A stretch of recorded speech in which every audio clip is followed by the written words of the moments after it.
100% financing and 10 years to repay on a new or used car. Plus, get a pre-approved credit card. So rev up and get in gear with the Simply Smarter car loan. Call or visit us or go to acbonline.com for more. ACB Caribbean, simply smarter banking.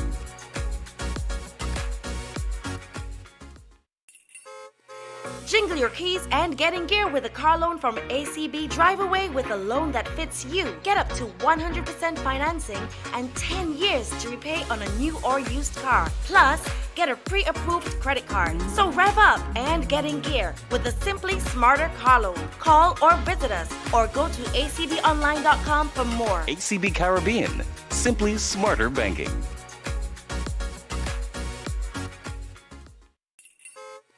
Jingle your keys and get in gear with a car loan from ACB. Drive away with a loan that fits you. Get up to 100% financing and 10 years to repay on a new or used car. Plus, get a pre-approved credit card. So rev up and get in gear with the Simply Smarter car loan. Call or visit us or go to acbonline.com for more. ACB Caribbean, simply smarter banking.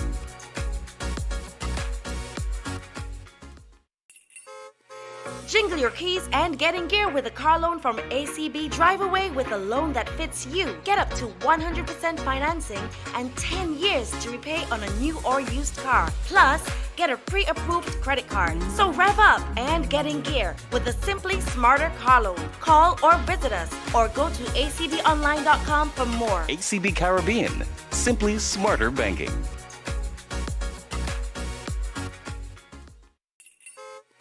Jingle your keys and get in gear with a car loan from ACB. Drive away with a loan that fits you. Get up to 100% financing and 10 years to repay on a new or used car. Plus, get a pre-approved credit card. So rev up and get in gear with the Simply Smarter car loan. Call or visit us or go to acbonline.com for more. ACB Caribbean, simply smarter banking.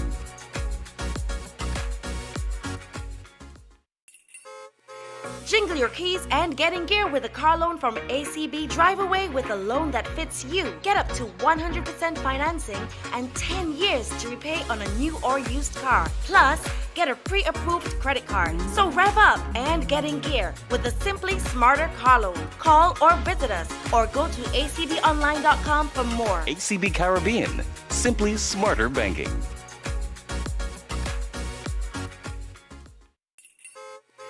Jingle your keys and get in gear with a car loan from ACB. Drive away with a loan that fits you. Get up to 100% financing and 10 years to repay on a new or used car. Plus, get a pre-approved credit card. So rev up and get in gear with the Simply Smarter car loan. Call or visit us or go to acbonline.com for more. ACB Caribbean, simply smarter banking.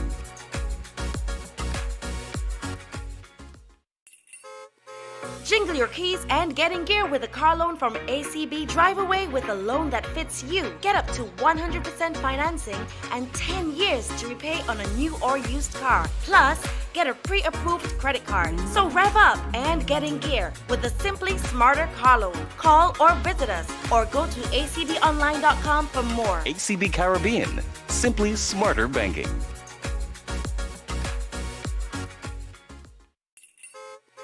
Jingle your keys and get in gear with a car loan from ACB. Drive away with a loan that fits you. Get up to 100% financing and 10 years to repay on a new or used car. Plus, get a pre-approved credit card. So rev up and get in gear with the Simply Smarter car loan. Call or visit us or go to acbonline.com for more. ACB Caribbean, simply smarter banking.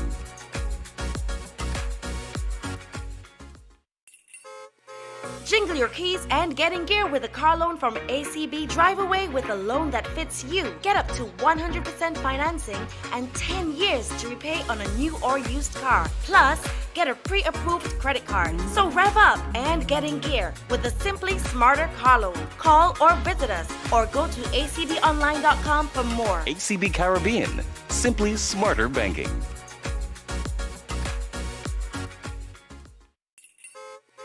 Jingle your keys and get in gear with a car loan from ACB. Drive away with a loan that fits you. Get up to 100% financing and 10 years to repay on a new or used car. Plus, challenges make true champions. Hey, morning, Earl, man. Great, great, man. Some good weather. Couple of days now in my village.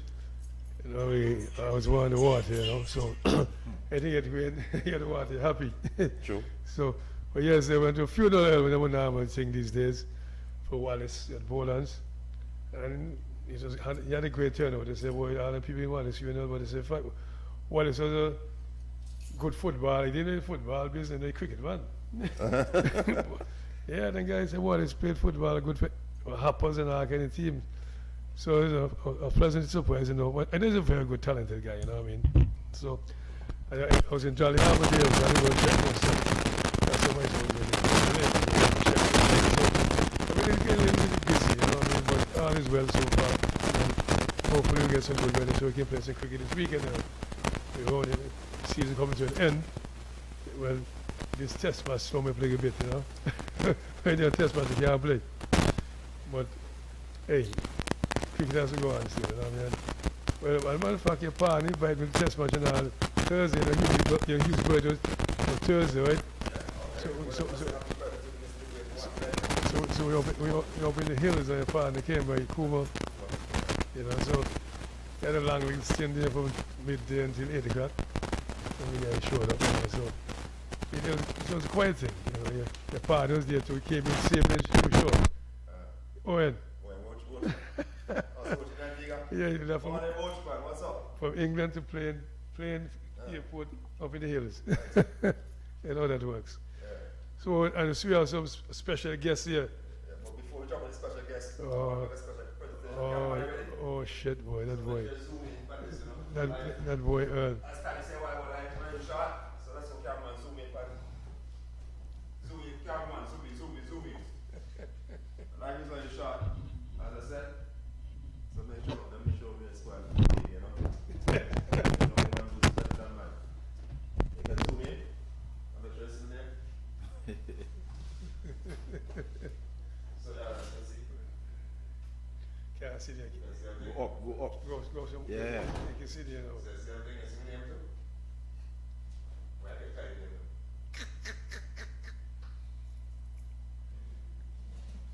But yeah, on behalf of myself, Teddy, I just want to say how much I appreciate you, love you. I want to say happy Father's Day when you come home, man. So that is your cake, man. Thanks, man. You know, this guy Earl, she makes it special. On a good day. Huh?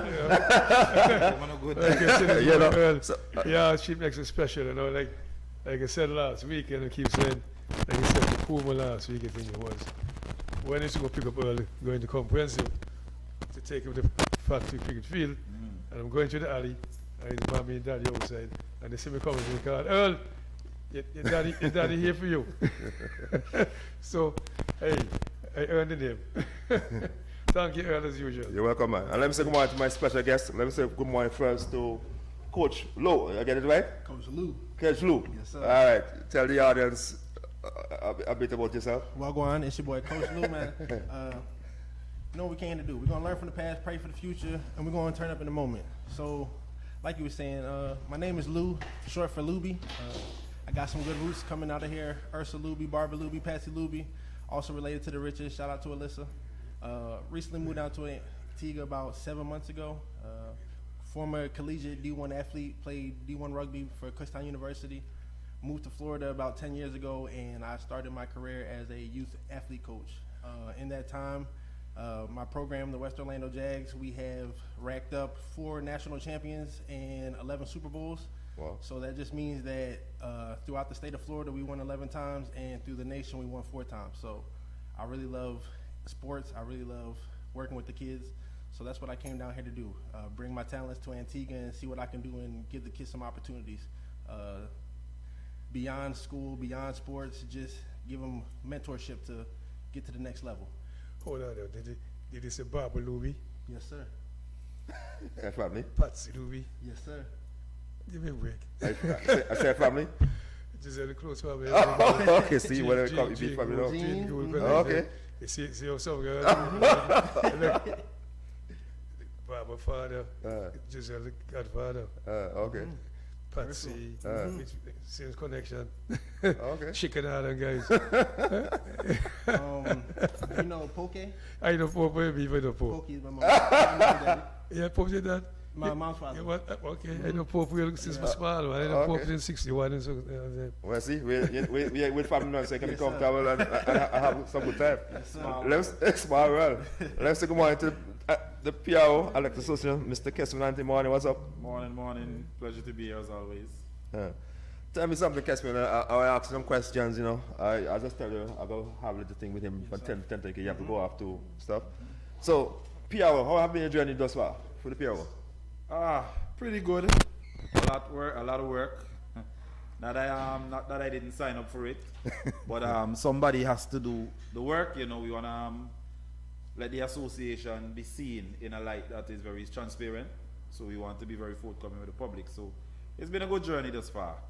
Sounds good. And I'm just saying quick good morning to Zaza Waki. You're watching us, you're former national goalkeeper and thing in Barbados. And happy Father's to you too, Zaza.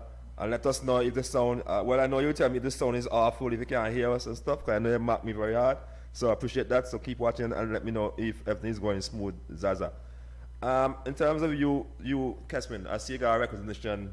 And first of all, let me say thanks to you guys for inviting me on Thursday night. It was a really wonderful session for the opening of athletics. Well, I really like that. You know, make that league feel special and stuff.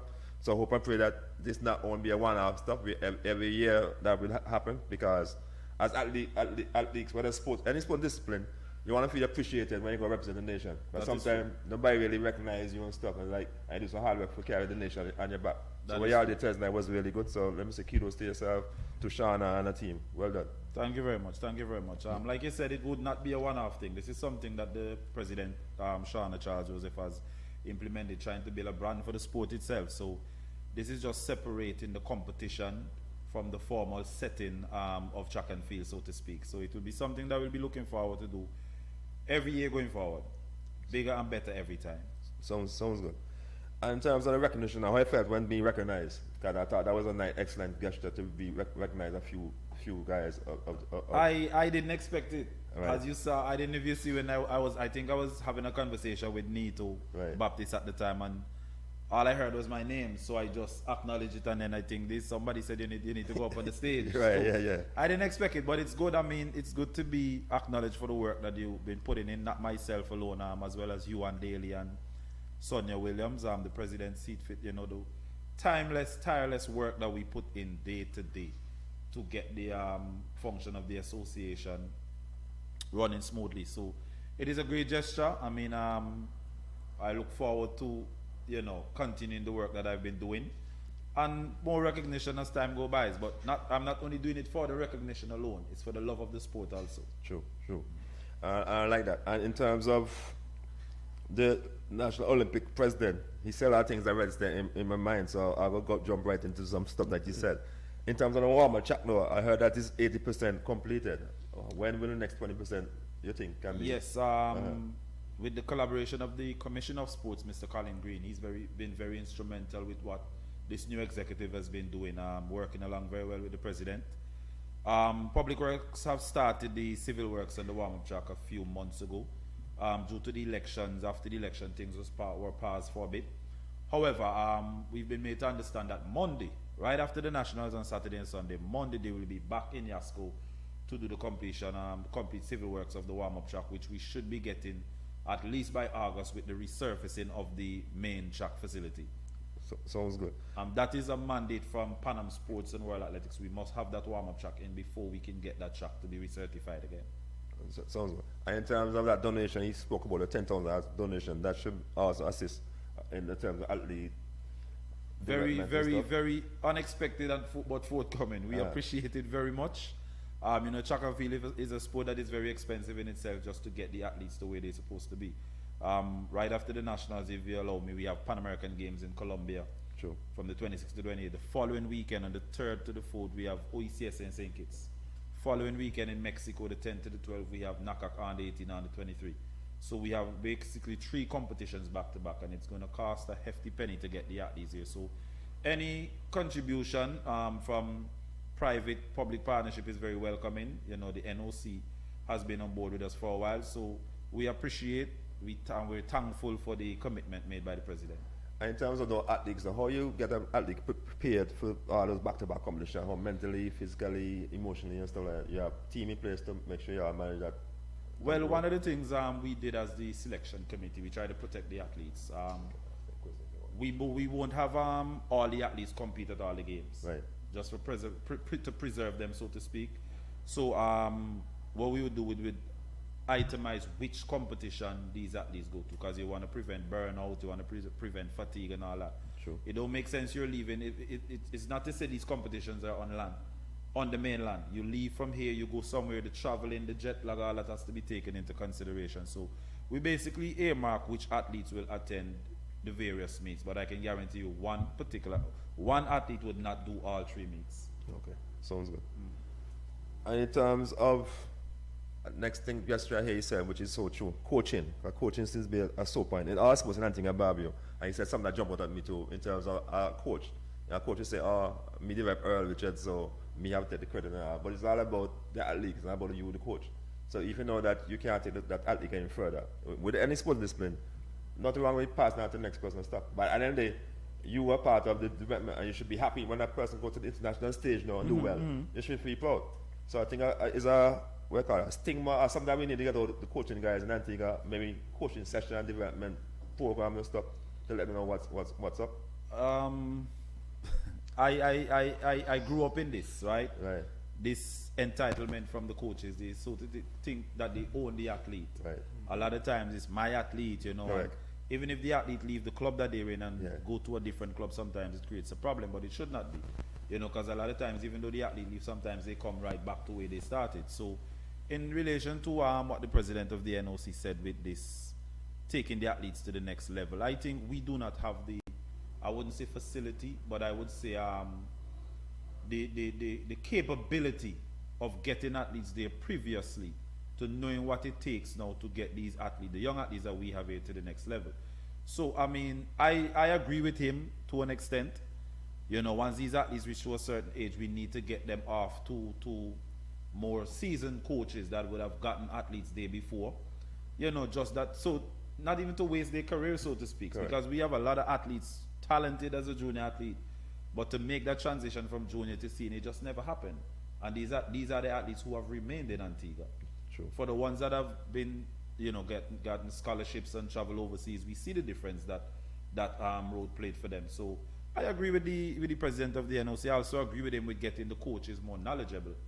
You know, bringing in a coach to work with us, you know, hands-on experience sometimes is always the best. A lot of athletes we train may be similar to the athletes that they train, so we can get easy pointers, so to speak. And it gives the coaches that come in an opportunity to see these athletes and assess them, so it makes it easier for us. So I agree with everything that the NOC president said, to be honest with you. Sounds good. Even the licks that we got. And coach, we can jump in because you're a coach, so Yeah, you know I was what gonna and speak ask you, on that. as far as you saying the kids getting more opportunities, would you say it's because of the coaching or just them not having the opportunity to present what they've been learning this whole time? So for me as a coach coming into the States, I've seen the talent, I've seen the coaches, y'all got what you need. It's more so, like you said, it's a lot of money to get them to travel from here to there, do all the competitions, the showcases and whatnot, but is it because of the coaching, the lack of coaching, or just lack of resources and opportunities? I'm gonna be very honest, right? This may rub a lot of coaches. Well, I'm a coach myself, but I think it's a lack of it is a lack of coaching knowledge in certain areas. Why I say that is a lot of the times these young athletes, when they get to 16, they're looking to go off to college. Now a lot of times the ones that goes to the top D1 schools, those are the ones that excel. So if I'm coaching an athlete and the time for them to get one of these D1 scholarship is 10.5, and for the past 6-7 years the athletes and them, they running 10.6, 10.7, you can't get them to that level. Why are we not able to get them to that level? They have the talent, right? But a lot of times, even when they get the partial scholarships to the D2 schools or the community colleges, within a year or two, they not burn out, but they actually run faster than what they were running here with us. Right. And then these same D1 schools now would look to recruit these same athletes that we could not get to the D1 school. Right. So I think it comes down to the coaching capability that I mentioned and the coaching knowledge, like we need to find a way to break the ice, so to speak. Like, how do we move them from here to here? Because we can get them from here to here. We can go to the Carifta, we can hold our own. But even at the Carifta, these coaches don't come looking for these athletes to give them a full scholarship because they're not on the level as the Jamaicans, as the Trinidadians, so to speak. I mean, we win medals, we get gold medals, we get silver medals, but the performance in itself that warrants you to get that full scholarship to a D1, it is not as high as what they expect it to be. So for me personally, like I said, I think the talents here, the coaches are here. It's more so the database. So for me in the States, I can go into a website like MaxPrep and I can pull up every high school in the United States. I can pull every sport, every athlete, and what they've been doing for the last 4 years. For me So the now, progression is right. there. So for me, as someone that's trying to bridge Antigua to the States as far as scholarships in the universities, right? It's hard for me to go to a coach, well, I've been out here and I met this fast kid, I met this tall kid. What's the measurables? So, like you said, once you graduate at 16, and now you're trying to go to the States to continue university, have you already built out your NCAA profile?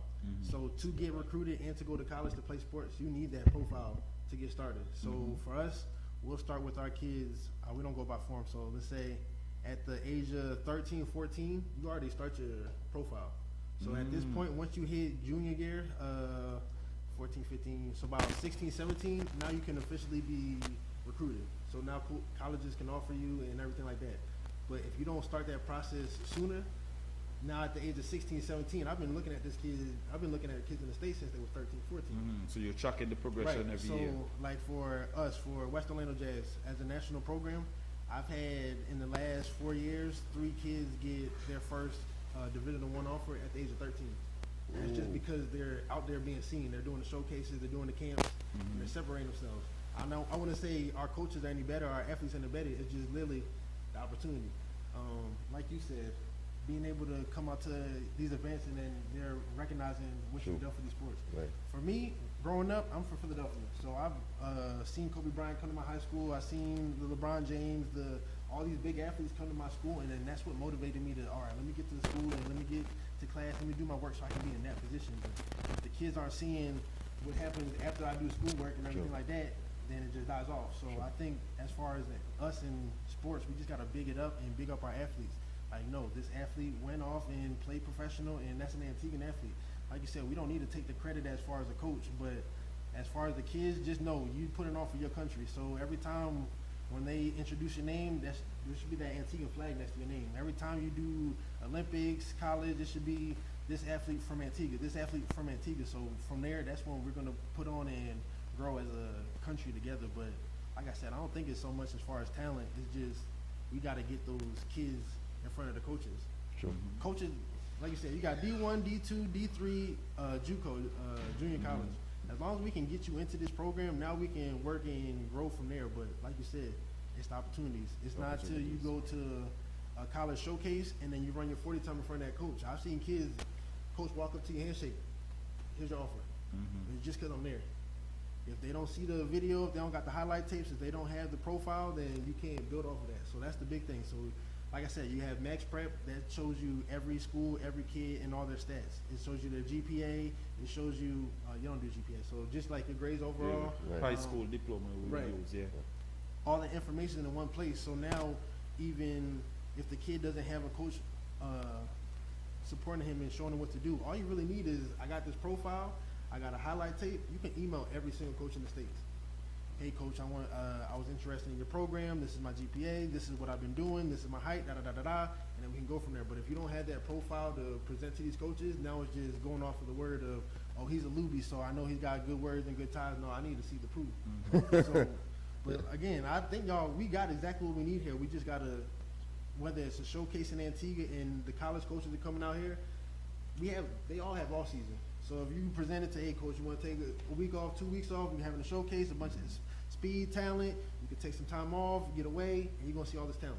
Sure. Same thing with let me just, before I want to answer that, come back to that, but let me just get in Amal Nathan and say good morning to him. Morning, everyone. Morning, man. What's up? How are you? I'm good, man. How are you? Nice to have you. Yeah, nice to be here. And Caspian, in terms of what coach just said a while ago, in terms of profile, you guys start building athletes profile and stuff. Probably he said it's a good point, so that you Yeah, can. from what he mentioned, even before I answer that, Right. in terms of like he saw Kobe Bryant come to his school, and so that's a similar stuff of what we do when Rai Benjamin comes to Antigua with Right. his group, right? Okay. A lot of the athletes, they thrive off of that. You know, they want to be like that, you know. But what I honestly see, when we had an opening ceremony on Thursday, you know, all prominent athletes are CJ and Joella. Both of them are here. Right. And the reception that you would expect they to get from these young athletes, you know, they don't get it. Right. And as he said, when you've been to that level and these young athletes see you, they feel They the, come you up to know, the them, vibes, right. they feel how important it is to work hard to get there. So the collaborative effort that we've been doing with Rai Benjamin is a step in the right direction for this purpose. In relation to the athlete's profile, this is something the association does not do by itself. A lot of clubs do it. Sometimes we don't even know when the athletes get scholarships. Wow. We only see the athletes on the social media. They will post up, sign or committed to whatever school, and that's when we get the information. Oh, wow. So a lot of time we're not part of the negotiation. I mean, even if colleges reach out to us and we put them directly in contact with the parent, once these contracts are signed or they're recruited, we do not know until they make a social media post. So I think this is something that we have to change, and as well I think we should take on as the association and not just a club level, so that we can help to market our athletes, so to speak, get them highlighted to the overseas coaches and so forth. So it is a good idea, something that we can put in place going forward. Right. Taddy, you want to say? I think. Yeah, Taddy, I just heard something just now. Yeah, you know, it's Cameron. kind of shocking to me. me does it Taddy face? So Taddy want to hit your bouncer now. Not the bouncer, not the bouncer. I just heard you say just now, the Association. the college reach out to them, Right. they go on to the personal athlete with them, and then after the association ignore that. I don't understand that. Yeah, right. How that happens. Something not right. You say they now Some get kind of the syndrome, decency, the missing. respect to get back to Yeah, it. something. I don't Yeah, understand yeah. that. But it's something I can tell you the new president, Chana Jazz, will put in place going forward. Because a lot of times we need these stats for national team purposes, right. and we don't know. So Like we is have the overseas- club side that correct? Is the clubs that just blocking information, pass information to you guys? both club and athlete. Wow. Because the club that the athlete is in, they would know that these athletes are committed to these schools. Right. They wouldn't say to the athlete, you know, send a formal letter to the association, pass No. this information on to the association. They themselves as a club can do it on the day letterhead as a club. Correct. My athlete in my club has been Yeah. committed to XYZ. They don't do it. Wow. So it's a lacking on both the athlete and the club's part. And the parent as well. Yeah, Right. yeah. Because the parent don't do it either. So common courtesy should come from the parents also. Right. But that is not done. Wow. Amal, in terms of you I know you're coach also. I know you're here. We're here talking about handball. Hold on. But Jokey coach, late. You know you can't take that. late. Oh my word. Stoppages in town. 7 times. Hey, if you leave home early, that wouldn't happen. Take the blame. Okay. So you want to jump in a pigback and what I just see so far? I definitely agree with him. Uh-huh. That is something that we're really lacking in Antigua, to me, the database. Because, as he said, he has athletes since he was 13 years old that he tracked from 13 straight Right. through. Okay, I don't think we have that database for cricket, for one. And cricket is probably our most prevalent sport in Antigua or in the Caribbean. So having that information is ideal, because by having that information, you'll be able to track the progress throughout their career. They have some persons who are late bloomers. You can Sure. look back and see, boy, he was average right through, and then boom, this was a period where he started to peak. Correct. Those informations come in handy, because then you have other athletes who you probably are overlooking because they're not much talented right now, but they could probably come back and pass a guy who was ahead of them. So it's something that I believe we need to do. I currently have kids at my cricket academy Right. where I actually don't have a profile for them, but I actually do have mentally how they have been improving. Okay. But mentally, you're not going to remember everything. Right. So personally, I believe having a profile is very important, because when I have you from 6 years old to 10, I could then pass you on to the next coach and say, here, this is the kid I had from since he was 6 to 10. These are the flaws he had between 6 and 10, Right. what he corrected. Right. This is what he's facing now. Then you have a record how to deal with him. That would actually make the athletes better. And after this program here, you're gonna have a database now. You're not gonna have mental Definitely stuff look anymore. into it. Yeah. It So might this. not be that easy. Yeah. The not that easy. information Yeah. and the The time. technology Time. and so Right, that right, they right, have right. in the States and the access to certain platforms, Right. we probably don't have, but it's something I could definitely look into. Okay. And Taddy, what is yeah, it? Taddy. What is it? Like, I heard him made emphasis on 13. Yeah. But I think I'm up children that's a younger. Right. I went up Sticky the other day to watch some cricket Barbers against somebody. I think Barbers against Trinidad. And it's I'm there. So young people, Right. boys and girls. So, I was very impressed. Right. You know, I say that's good. I catch them real young. You know, Right. from 6 years old, 5 years old, Good stuff. and you know, just work with them. Well, let me just say good morning to Myron James, who joined us from Texas. Morning, Myron. Happy Father's Day come on Sunday. Ian Joseph, morning. Happy Father's Day, Ian, when you come around. Can you jump me one? Myron, yeah. No, Myron no waste. Can you imagine Myron came with Antigua in the car? He was in Antigua when? Recently? I heard so. That's true. Myron, hear that? No, Answer true. Taddy. Taddy say he was in Antigua and go back to Texas and say, you know, check it, link it for him. But coach, in terms of you though, when I think, well, Amara just learned how fly ball and handball, two different stuff. So, Yeah. I learned that this morning. So how you got into, you say, got into, All right. So, again, when I think of Antigua, I think as far as sports, I think of cricket and football, soccer. right, For me, growing up, at the age of 6 all the way up to 18, I had access to every sport. My school offered it to every kid, boys and girls. So I got to play football, American football, soccer, basketball, lacrosse. Like I said, I went Division I for rugby. It'd probably be easier to say which sports I didn't play. maybe hand tennis? Right. Like we did all that, and even when it came to sports like that, with volleyball and everything, our gym classes were still partaking in every single sport. So as far as how I got into sports, I've been playing since day one. It's really kept me off the streets, kept me focused, and like I said, once I went to these college tours and walked through these campuses and seen the big lights and seeing the kids getting their names highlighted over their lockers, once the professional athletes came, they talked to us and said, hey, all you got to do is X, Y, Z, and then you can be in my position. That's when mentally I locked in and was like, okay, this is what I want to do. This is what I have to do. If you don't know what to do, you won't do it. So I've been playing American football my whole life. COVID hit, so I stopped playing, and then, you know, God works in mysterious ways. I had a Facebook ad pop up on my phone asking for volunteer coaches, so that got me into tackle football. So that's what you guys see on TV, the NFL. That's helmets, pads, full contact. In the last 5 years, That's his sports, man. He loved that American football. I love American football. But I want to bring football to Antigua, but to bring all the pads, bring all the equipment, teach the kids, the referees, everything like that, that's going to be a little bit of a process. So I wanted to bring flag football to Antigua. Recently, last year, it's been announced that the Olympics will be hosting in the 2028 flag football. So as of right now, America, Mexico, Jamaica, Puerto Rico, every country has a flag football team but Antigua. Okay. So KLW, my company, we're a performance-based company that teaches kids how to be elite athletes, and we bridge pathways through training, competition, exposure, and mentorship. So basically all that means is we train the kids up, we put them in front of coaches, camps, and from there, that's when the scholarships come. Like you said, at the age of 6, 8, we already start to highlight our kids. It is a very social media based time where for us growing up, all we had was sports. So I got to make it out, I got to do sports, and if I want to make money, if I want to do something, it's sports. These kids have their phone and they can pick up a new job, a new hobby every day. So when it comes to sports now, it's all about highlight tapes, pictures, reels, what can I post on Instagram? So again, I feel like Antigua isn't giving their kids what they want. We got to meet the kids where they're at. We can't assume that because this is how we came up that the kids are going to want to come up like us. No, we got to meet them where they're at.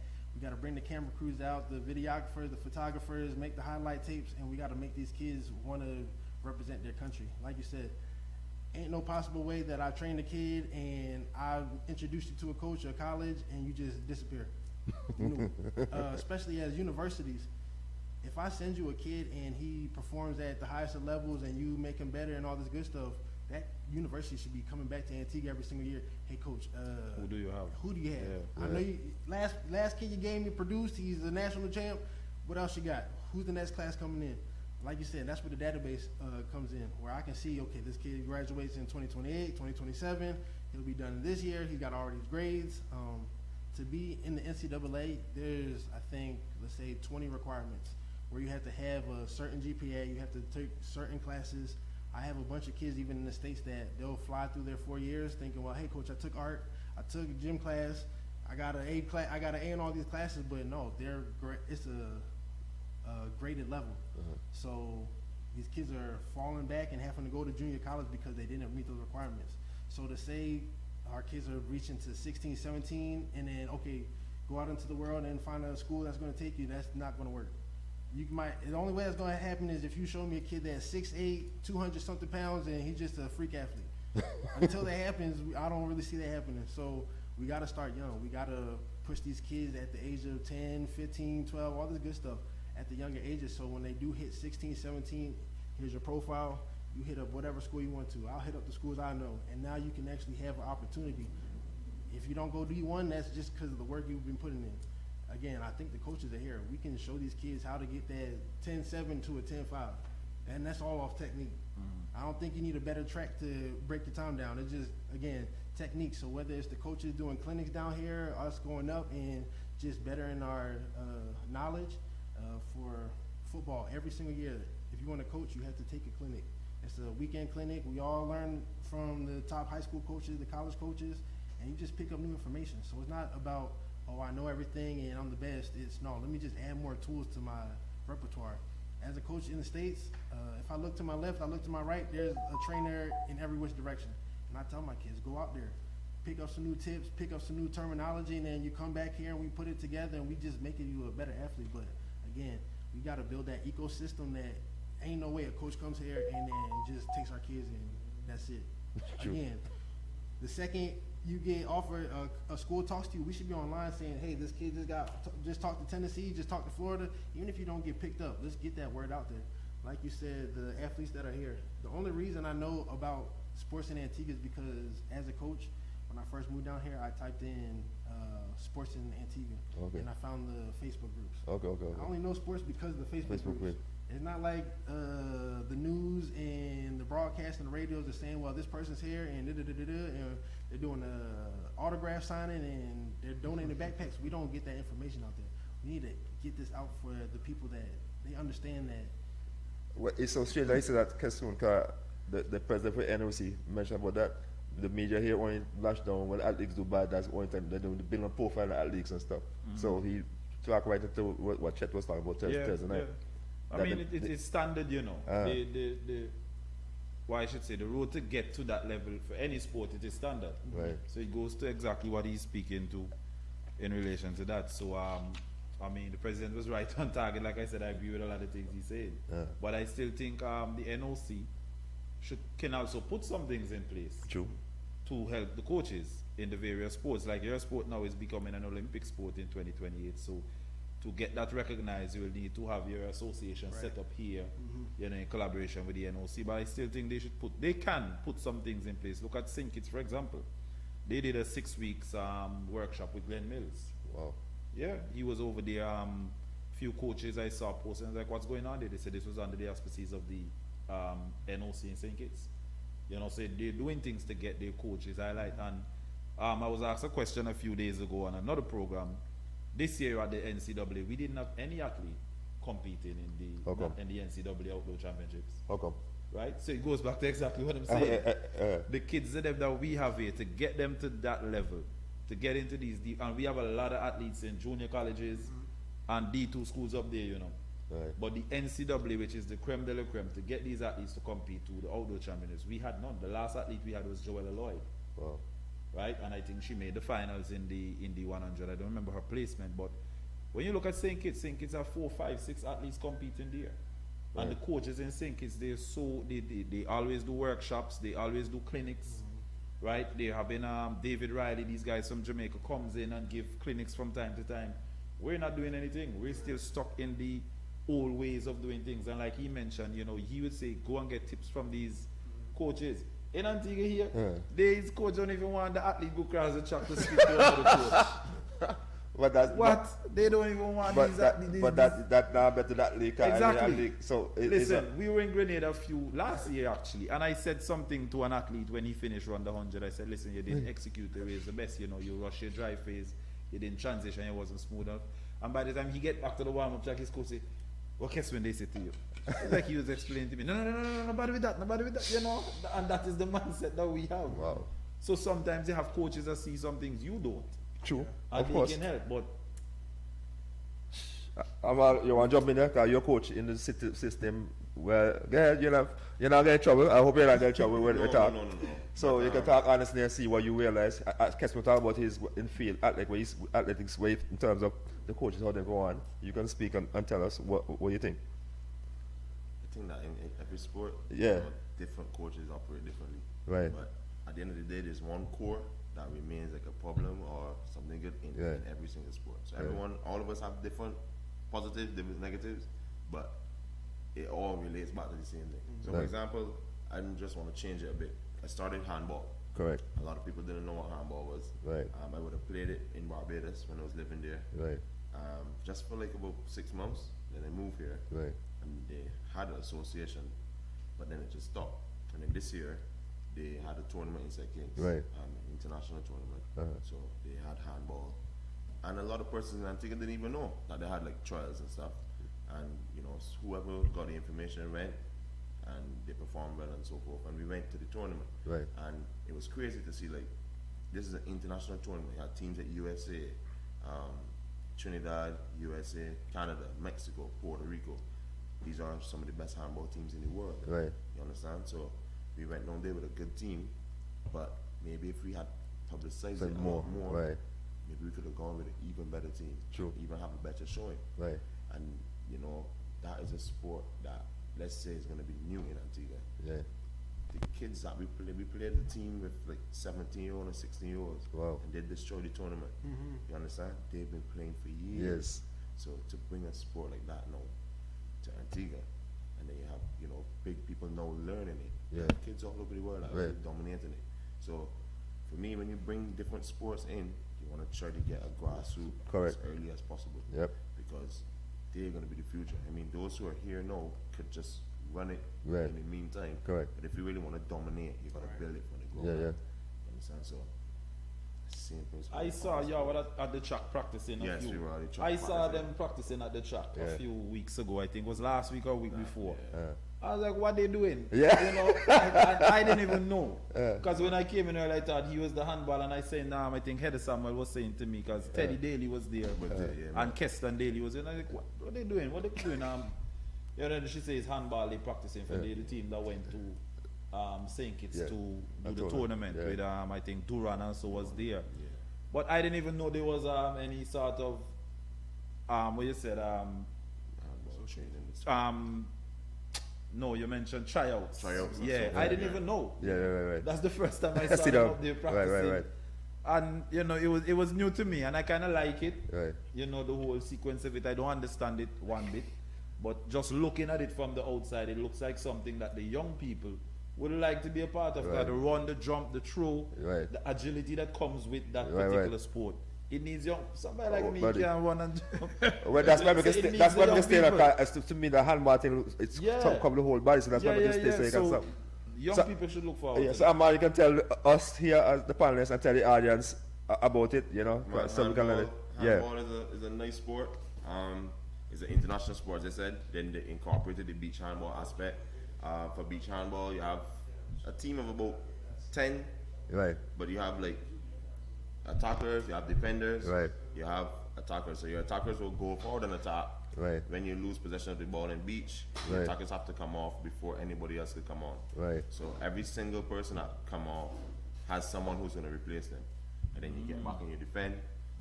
Every point you score in beach handball is 1 point, but if you do like a 360 spin or you catch the ball in midair and shoot alley hoop, Oh. you get 2 points. There's a specialist who once he has on this specialist uniform, whoever they shoot, Yeah. it's 2 points. It's a lot Okay. of strategy. For me, it's a very good game because it's fun, fast paced, and it basically covers the principles that all individuals learn in life. catch, run, throw. True. That's it. Yeah. Right. Catch, run, throw. Some people could catch better, some people could True, throw true, better, true. and some people could run faster. Right. But at the end of the day, once you could catch, run, and throw, it's a sport that you should play, or trail. You just have to learn the basic rules. You can't take more than 3 steps with the ball. You must pass off the ball. I think probably the biggest challenge we faced was everyone wanted to score. Everyone wanted to be a hero. Which, you know, it's a big goal in front of you. You have a ball. Yeah. But it came down to one principle that the coach from, we had a coach from Puerto Rico, Orlando, basically said, you know, look for your best shot. Everybody want to shoot, but if you go in front to shoot and you realize that there's a man free, Give him pass man. it in, make use of your attack. Because when you play those international teams, destructive. True. I want to They find out don't play. something. How many players on the team? On our team currently, Any team? The handball, I pretend like, football 11 so players. On the court handball, Yeah. 7 players could be on the field Okay. at a time. Okay. I mean, could be. That's not a normal stuff. Yeah, 7. 7 could be on the beach now. Only 4. Oh. Only 4. So the beach handball is different. The beach Okay. handball is just created to score a lot of goals. Okay. You know, and it's going to be an Olympic sport at the next Olympic. Uh-huh. Yeah, so that's something that you Handball as well. Handball as well. So flag ball. Handball is already an Olympic sport. But Yeah, flag man. ball is different than handball, correct, coach? Yes. So flag is gonna be.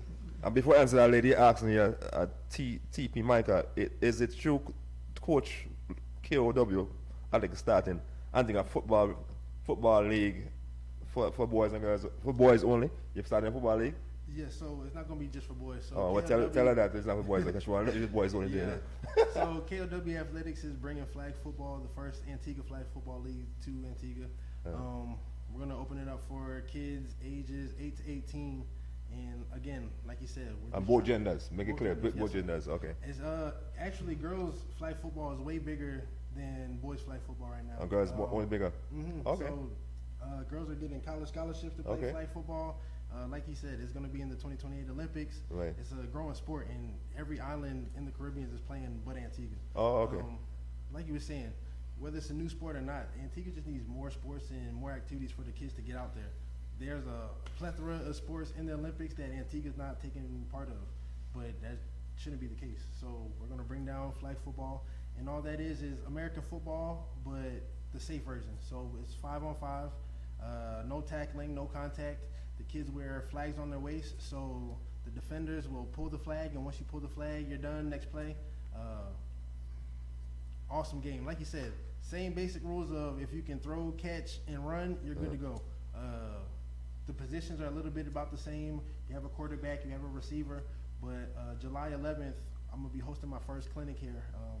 And every student or every kid that comes out, we're gonna build out the database that we've been talking about. So every kid's gonna get that profile made. And this is where we're just gonna start tracking all the kids' progressions.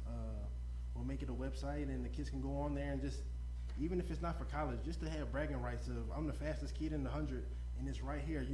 Numbers don't lie. You can tell you're fast and all this other stuff, but the numbers don't lie. Who's the top on the board? Who's the best athlete in Antigua? We should be able to see these things, and the kids should be able to see these things, so they know what they need to work towards. If he's running a 10.5 and I'm running a 10.7, I know I need to cut this.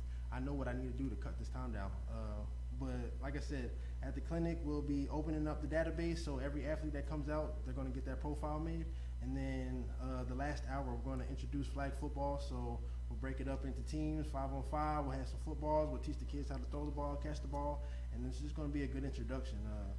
The biggest thing when it comes to having an Olympic team is you have to have the interest.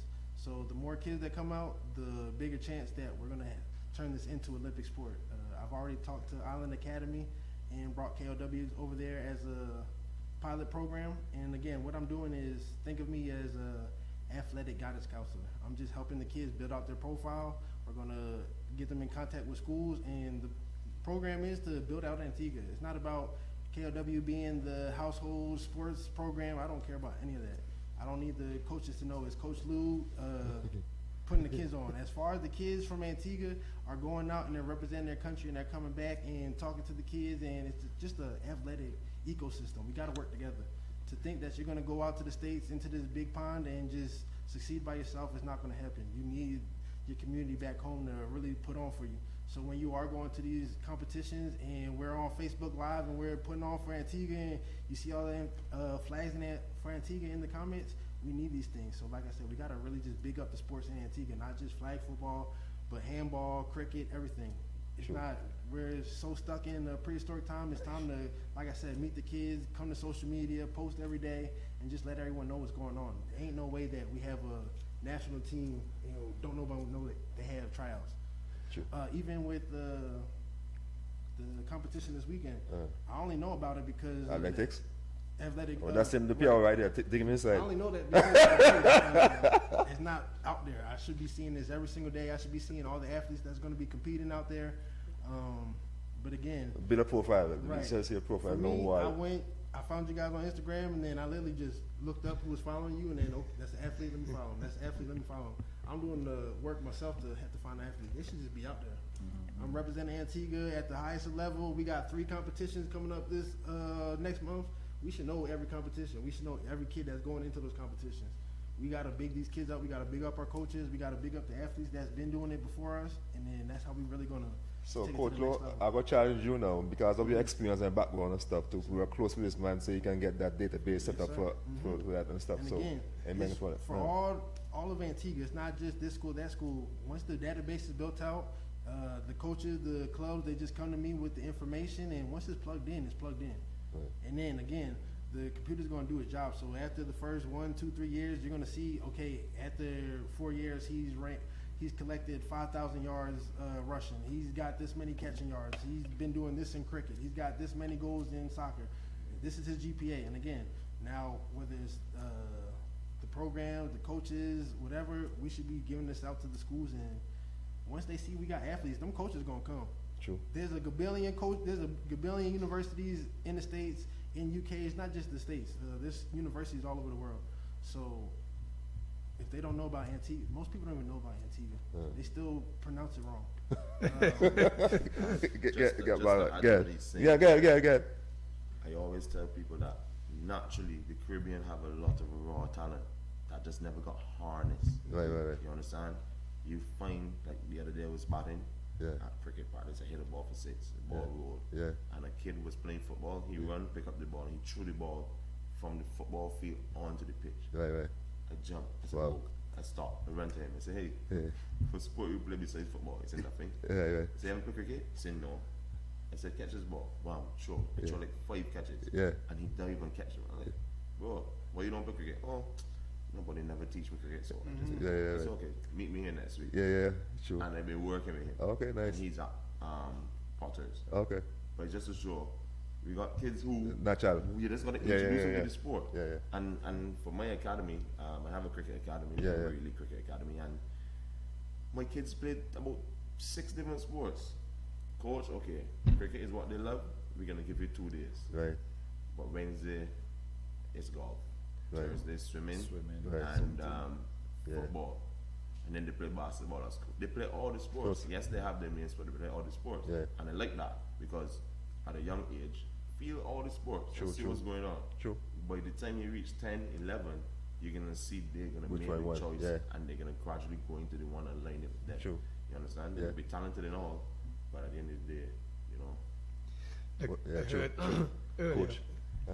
Coach Lou said that Yes, Keston ma'am. they should have something over there every day. Yeah. But until they get this, what you mentioned, the videographer, Right. to take these pictures of the track and field. Because ABS can go once, ABS only show up when they're a national competition. Right. So in order for you to see these guys, you have to have somebody there almost every day and put it over there in the ABS. So you can see them. It's very important. Very important. It's so nice enough, but unless Keston get somebody to come and do these things regularly, you're not going to see them. True. You're not going to see them. But I want to pick up on something. Heard you mention flag football. That's something that English Harbor doing there. Was that flag football? English touch? Harbor, we have rugby. I had rugby and touch We football. have touch touch foot. rugby. So I'm part of the rugby association. So every Thursday at 5:30, we meet up at the playing field in English Harbor. And even with that, that's a growing community. We have about average of 10 to 14 show up. So we either play 5s or 7s. And we before that, we had the kids come out there. So the ages of, I think they start from like 6 to 10, something like that. We teach the kids how to play rugby, but rugby, handball, flag football, there's a whole bunch of sports. We just got to get it out there. Get these kids more opportunity. And Yeah. touch back on what he's saying. Yeah. I love flag football. I watch flag football all the time. I go on YouTube and watch these highlights. Watch Well, these I know, highlights. when I talk about Shift it, I people get and twist excited. and- yeah, I get excited because I love it. It's a sport that I want to know why it's not in Antigua. Because Okay. Again, we have fast people, we have strong people, Right. we have people that have good agility. Right. They just need a sport to show them. Right. I find that in Antigua, if a guy doesn't play football or cricket, we Right. think that he's no good. True, true. We got basketballers that could come and play flag football and destroy. Yeah, right. Cricketers that could come and play and destroy. Because it's all about, it's just it's different skills. So the Right. more sports we have more athletes. True. They could specialize in different sports. Some people destroy handball, they can't play cricket. Right, Some right. people destroy basketball, they can't play football. Right. So more sports have other athletes who will be able to come and showcase their talent. But I'm interested in flag football. So it's time of the time. Yeah. Well, you guys are going to come after. But question in terms of maybe as I say, Chet was on your back foot the other night. He said election guy now, so you can talk free and all kind of stuff. So now I hope one is listening to our show here this morning that Olympics can step up some more and get more involved in sports. Even like some coach here with flag football, Amal with handball, yourself with building a program for athletes and stuff. Get some funding so you can get as Tyler says, somebody take the photos and build a profile and stuff like that. Yeah, and all these sports are Olympic sports. Right. So this is why it's incumbent on the NOC, to play a bigger role, especially in getting these new sports. I don't know if there's a handball association. Yes. Right. I didn't even hear of it. Yeah, right. Right. So just like Yeah, but the- We association. definitely have a yeah, so just like these guys Yeah. have not heard about certain things that we're having. I Right. have not heard about certain things that is going on Right. in the other sport, and I think the NOC would be the one to bridge that gap where all these sports are concerned. Even the agility for the handball and the flag football, they're right. pretty much the same. So if you get somebody to come in to do like these workshops or these clinics, you can combine the two to get it done at the same time. But Chet said a lot of things that like I keep saying I agreed with on Thursday, but I still think the NOC can play a bigger role in getting us up to date with some of this stuff. Except for the profile, a lot of times these athletes say we only have the information of what they do locally. Even for when they go after these JUCO or these community colleges, I mean, if they send the information to us, it will be helpful. But sometimes it's difficult. You have to go find when these athletes compete, where did you compete? It's so difficult. They're not as forthcoming as they should be. So we do have the control of the athletes locally here that we can set up a database for them. The ones in them overseas, it's very, very hard to do it. But it's something that we definitely going to look into after the way how you break it down and how you mentioned it's something that we definitely can look into.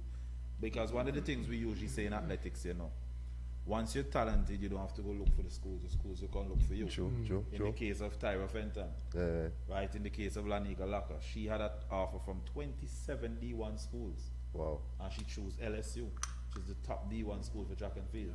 So once you perform to that level, you don't have to go looking for these schools. We would say they will come looking for you.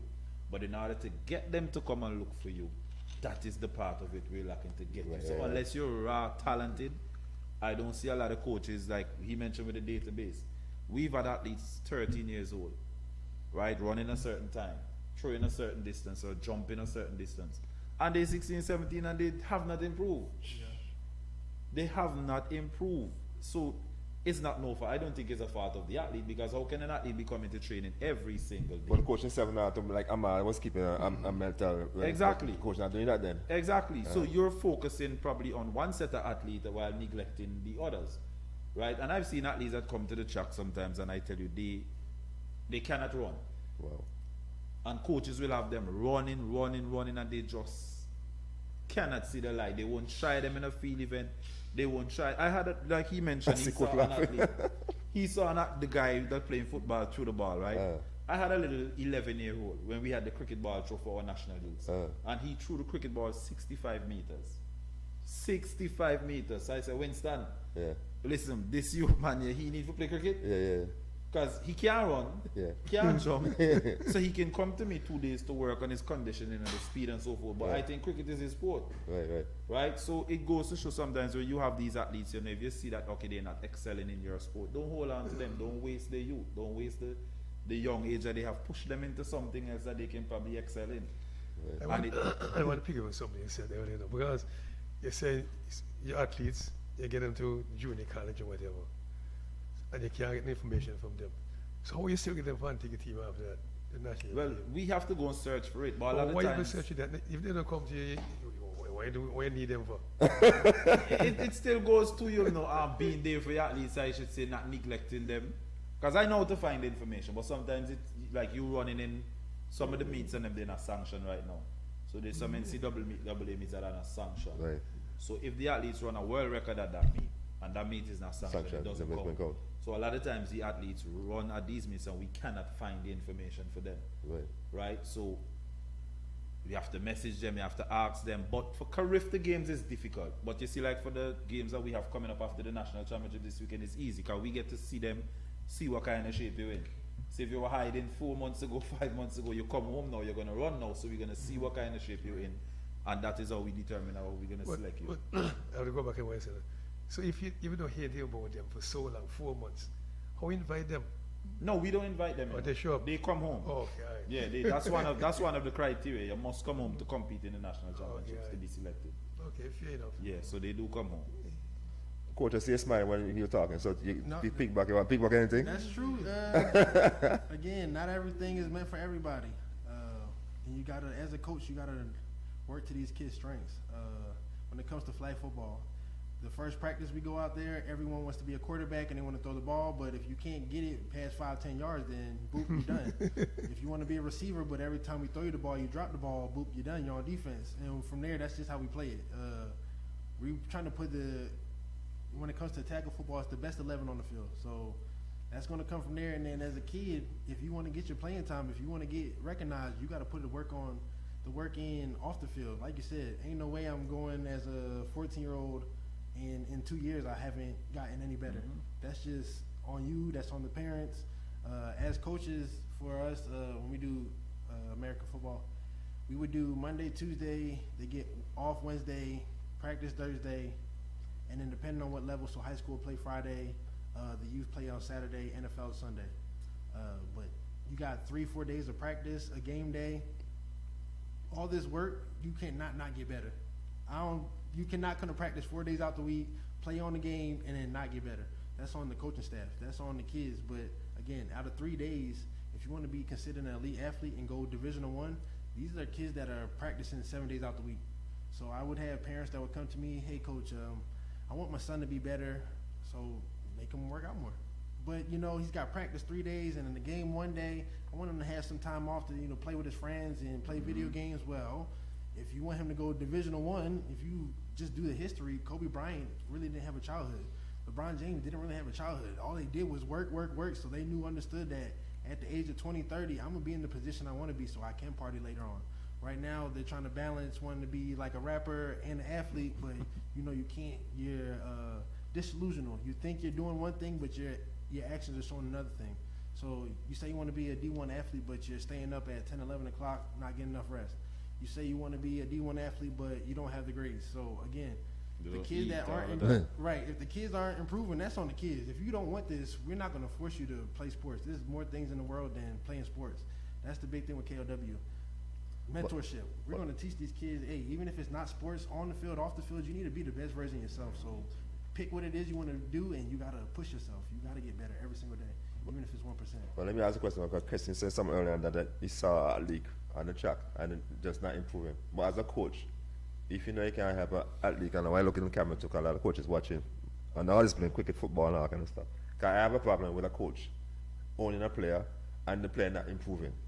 And you should, if you say be a real coach, you should ever see that the player not improving. So, in the camera, those coaches that have a player and the player not improving, what you want to share with that coach? Take it time. Let me see. Again, I think as far as me as a trainer, my objective is never to beat someone in their pockets to take all their money. So I don't want to train with a kid 7 days out the week. My objective, whether it's 1 day, 2 days, is for me to give you this information, to take that information and better yourself. So say you work out with me Monday and Wednesday. on Tuesday and Thursday, the stuff we worked out on Yeah. Monday and Wednesday should be the stuff you're still working on. So Right. again, if you want to be an elite athlete and you want to get paid, you want to make money doing this, you need to put in the work. This is a business. Right now, the last 2 years ago, they passed a law that kids can get an NIL deal in high school. So now we have kids that are 14, 15, 16 making big checks and coming to school with big chains and Ferraris and all these cool cars. Again, you're signing that contract. That's your employee. You have to have the grades. If you slip on grades, they're going to take your money. If you're not improving and not making the plays, they're going to take your money. Same thing with college. If you're not doing your 8 classes and you're not putting in 10 hours of work in this field, then you're not going to get better. So I won't say it's all on the coaches. If the kid isn't motivated, I would say that's probably what the coach's problem is. He's not motivating the kid to put in the work beyond when he's not with me. Right. But as far as if I teach a kid A through Z everything I know and he's not improving, I think that's more so on the kid. When it comes to track, if you want to do a 100-yard sprint, just sprint over and over again. And then the more times you sprint, you're going to get faster. I don't think you can sprint 100 times and not get faster. I don't think you can sprint 100 times and realize, well, my arm was like this or my foot was like this. And if I just make these little tweaks, I'm going to improve. So it's just being aware. If you're an elite athlete, you're aware of your mistakes. So it's okay. When I ran this time at a 10.7, I had a bad start. I slipped up here. This is where I'm making my tweaks. So if, as an athlete, you're not making the tweaks, then maybe sports isn't your thing. That's okay.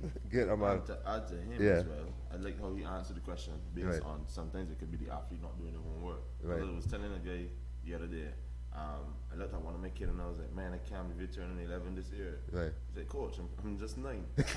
I sat up because I had him since he was a little kid, 6 years old. yeah. And I was so hard on him. But this last 2 months, I sat and watched him and I was like, yo, bro, when did you get, when did the improvement come, the consistency come? Yeah. And it's when I realized you give the kids all that you know, and then they have some who go home and do the extra work. Right. My mom sent me a video recording of the kid under the tree. I never told him about that. Right. I told him about different things. He wants to get better. So then you have some of these athletes, younger athletes, who want to do better. Then you have some who just come to practice. Whatever you do there, That's it.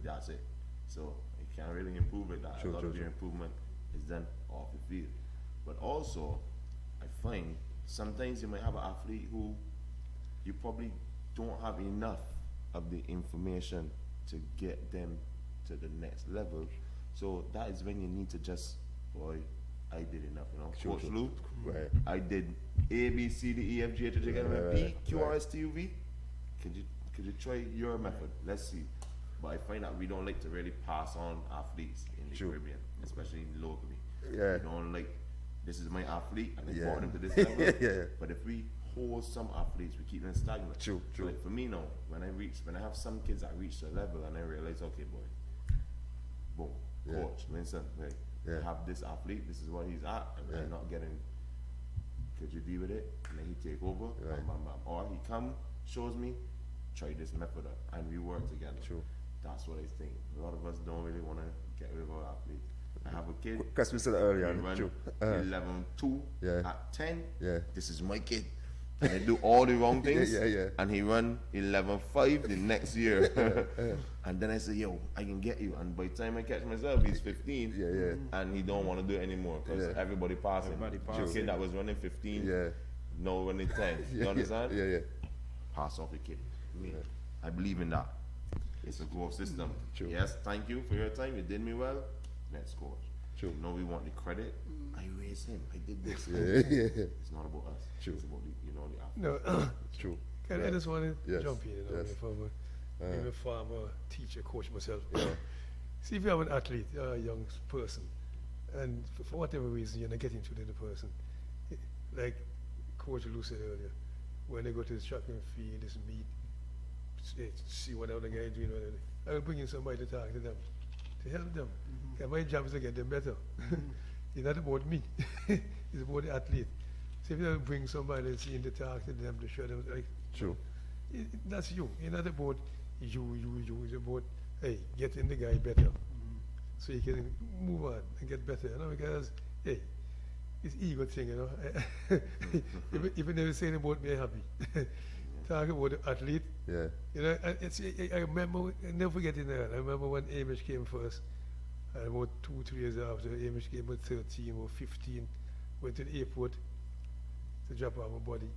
And the guy from Sweets, Marvin, he said to me, boy, Taddy, you have this good athlete who's good batsman of fact. He must say, yeah, man, Soppy batting real good. He said, not Soppy, man. I said, who that? The dark one said, he ain't so good yet, man, but he improved plenty. Yeah. Hey, he said the guy improved, you know, but I know he wasn't ready yet, but you can see the development. Right. And this is what you want, you know what I mean? You want to make the guy better.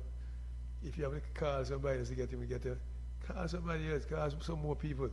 Because in the end, it's for Antigua and for him. It's not about you. You know, because Kessie will tell you that, I mean, Kessie said that earlier. He tried to help somebody.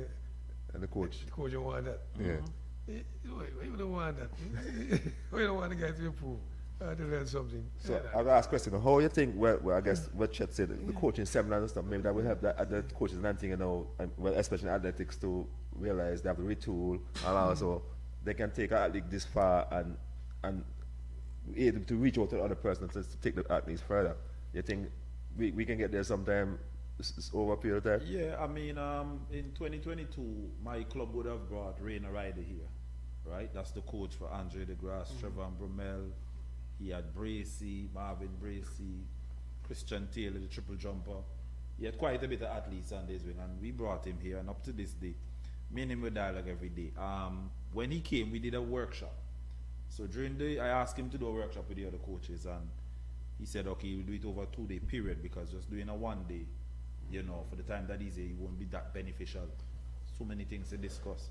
When we got to that workshop at the stadium, we got through about 2-3 hours of discussion, and he was like, okay, we'll pick up tomorrow. Then guys is like, no man, I don't have to do this tomorrow, man. I go senior coaches, you know.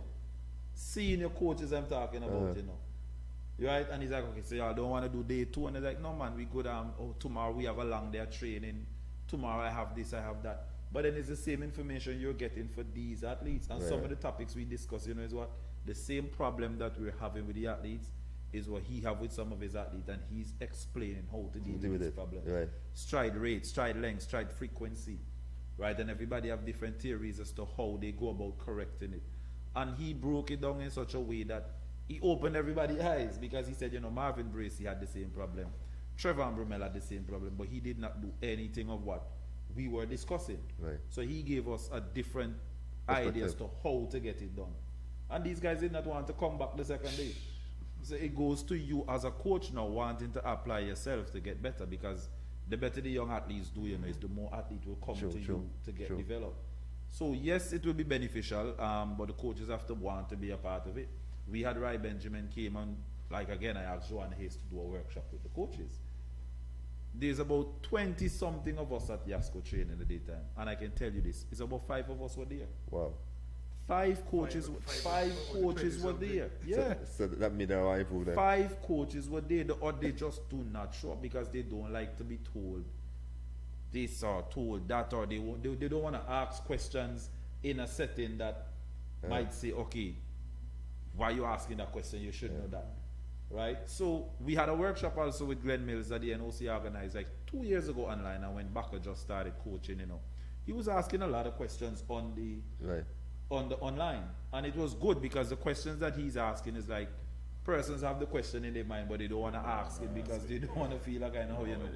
Yeah, but a lot of times these coaches themselves, they do not take part in these things, and they'll believe that, you know, they're the best, and these are the same coaches that will have athletes in the wrong event. You know, this guy is not a sprinter, and you're killing them every day to sprint. So I asked my athlete, let me tell you this, I don't think you can be a 100-meter runner right now. I don't say forever, I say right now. Yeah. But if is it that I can get you running the 400, running the 800, and I can say to you, you will qualify in the difficult to Carifta in this event, but it will be a lot difficult for you to do in this one. Which one would you prefer? They always choose the one that is going to get them there. And that is how you start that transition for getting them into the right event. But the coaches and them, they have a lazy mentality, and like I said earlier, I'm going to say some things that they probably might look and they might probably feel like I know, but it's the truth. The lazy mentality, I mean, if you come to the track, I'm here, there, everywhere, because I have so many athletes in different events. But a lot of times you see coaches stand up on a group of athletes, about 15 of them just running around the track. Everybody's doing the same thing. That makes sense. They're not all sprinters. I saw something last week. I saw a 5,000 meter athlete, a 800 meter athlete, a 1 and 200. They all doing the same workout. I was like, how is this possible? But that makes sense. None whatsoever. 'Cause I just like for tell you quick, time we know our shot coming and you take the Batman and say, hey, you can't bat spin, so you go in that net. Exactly. You can't bat shot, so you go over there, I'll do some shot. But why am I as a sprinter training with a 5,000 meter runner? Right. Like, what sense does it? And these are the coaches that do not come to these. I had a situation with when we came for Carif to the guy Judah Ash, and I just could not get him to do what he needed to do, come out the blocks. And I took videos, I sent it to Ray and a rider. He said he need to do this, it still wasn't working. I called Joanne Hayes, Ry Benjamin coach. He let me speak to the sprint coach. He video called me. He said, hey, this is what he's doing wrong. Right. Remember, Ray and a rider is a more qualified coach, you would say, as him, you know. But he was the one to get it corrected. He was the one that told me what to do to fix it. But these coaches here, they're not so forthcoming with having the dialogue about with other coaches to broaden their knowledge and their database in terms of having different techniques in how to get the athlete to that. They're not. Whatever so, because what you saying is amazing to me. Cause if you have some of those coaches or world-class trainers and so, and they come in here, why should they not want to get involved? I don't understand it. It's amazing how that works. Small-mindedness, I think, man. It's like we used to have a say, they stuck in the 1980s, 1990s way of coaching. Winston went to watch Ry Benjamin train a few years ago when he went for his graduation. And he came back to me and he said, because his son was training with him at the time, the one that played cricket, J.O. So he said, what you're giving them to do in training is warm up, you know? What he see Ryan them do, you know? You see, what you're doing is warm up compared to what I see Ryan them do, you know?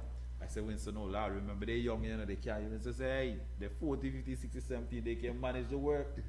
Because at 16, you running this time, but a 14-year-old running the same time with you. Who you think these schools are going to look at? Right. And when he said that he to me, said earlier exactly. So when he said that to me, it made me start to think different.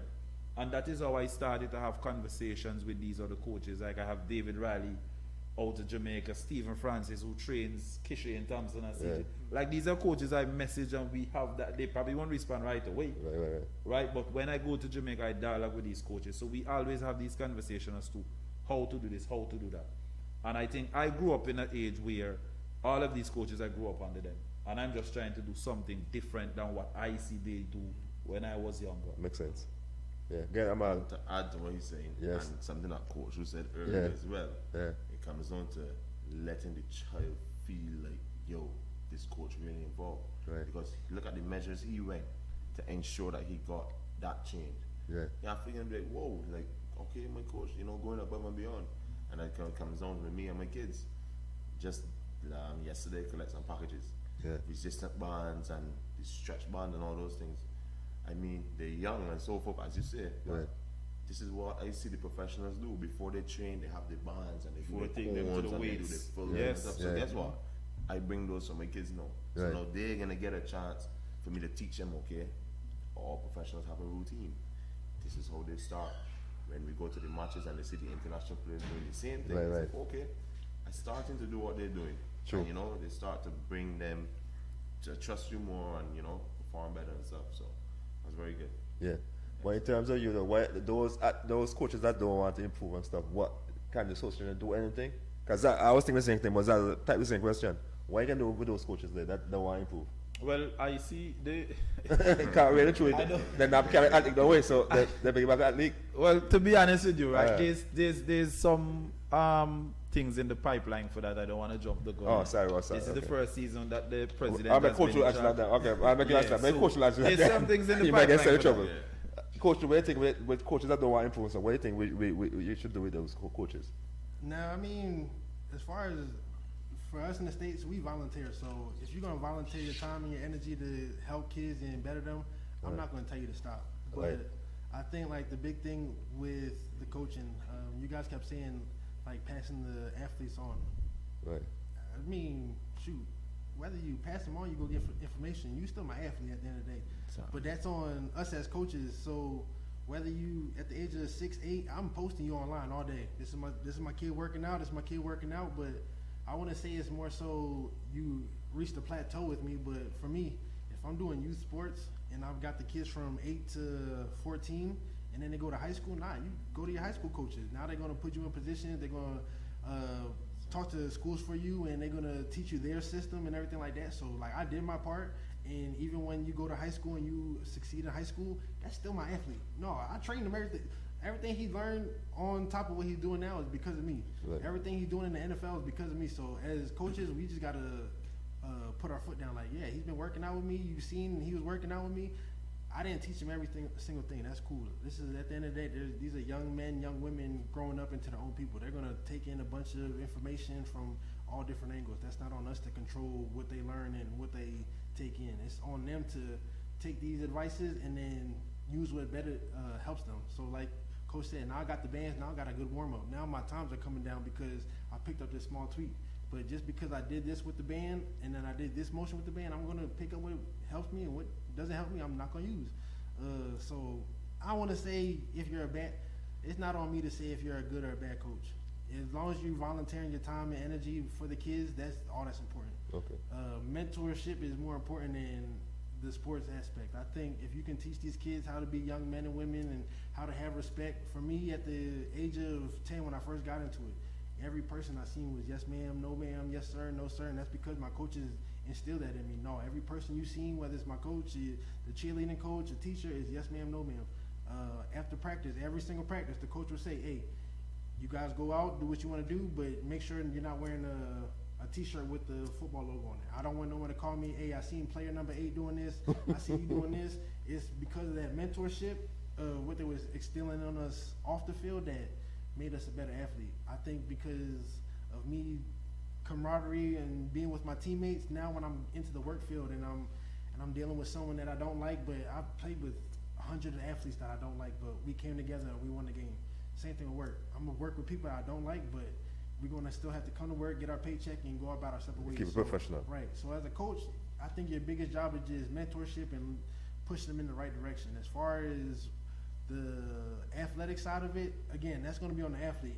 I should be able to see a coach been saying the same thing for the last year, and we ain't did nothing different, and my time's still the same. So either I'm on YouTube, TikTok, picking up new tricks and stuff, or I'm going out my way and hitting up coach on the side. I'm hitting him on DM. Hey, coach, I've been running 10-7. What should I be doing to cut it down to a 10-5? Again, as the athlete, if I see this coach isn't giving me what I need, then I got to move it.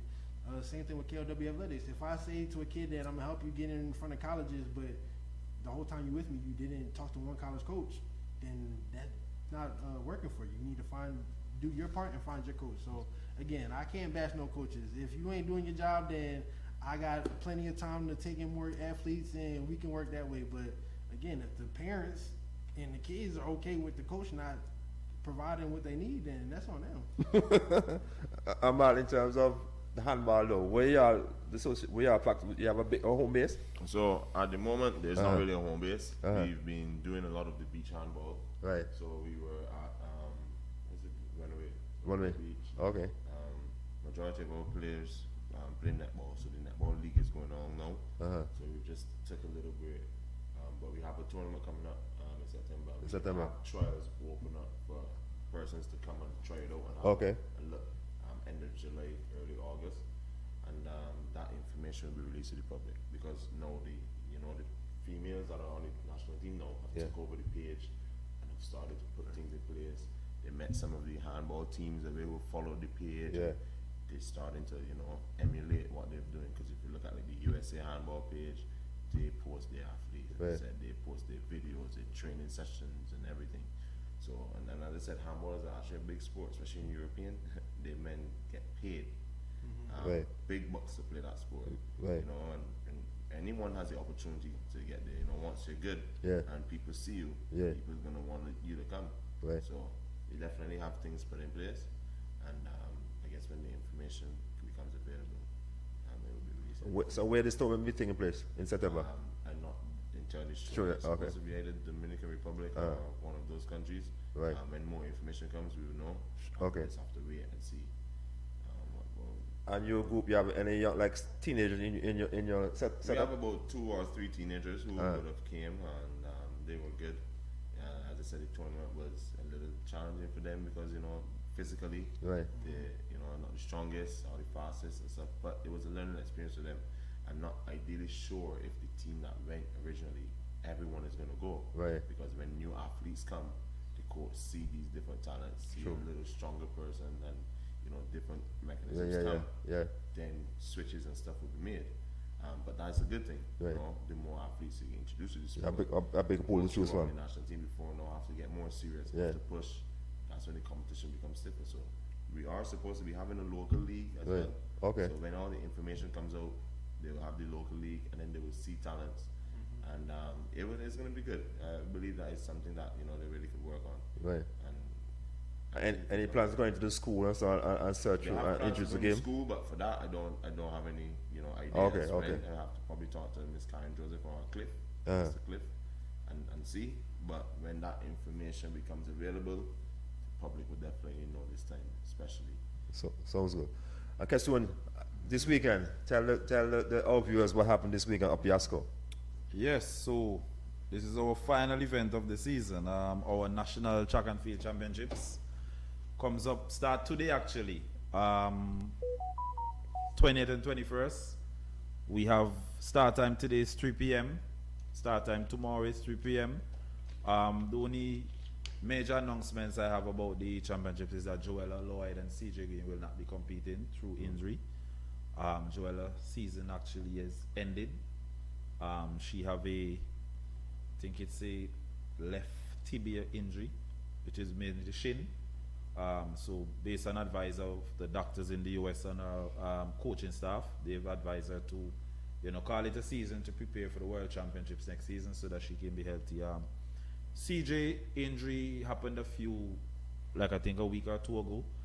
He's back up in training, he's back sprinting, but he just doesn't think it is wise to go back into the heavy competition at this point in time. He's still gonna complete his season. He's still eligible for selection for the other games that we have coming up, once he proves his fitness, get into a race or two after the national championships. But other than that, we have Dwayne Fleming, who's the defending 100-meter champion. He'll be competing this weekend. We have athletes like Kadeen Campbell, we have Richard Richardson, we have Cleon Joseph, who you had on the show, competing. We have in the male category, who else we have? We have Malik Francis, the record holder in the javelin, will be competing as well. So it's going to be an exciting day.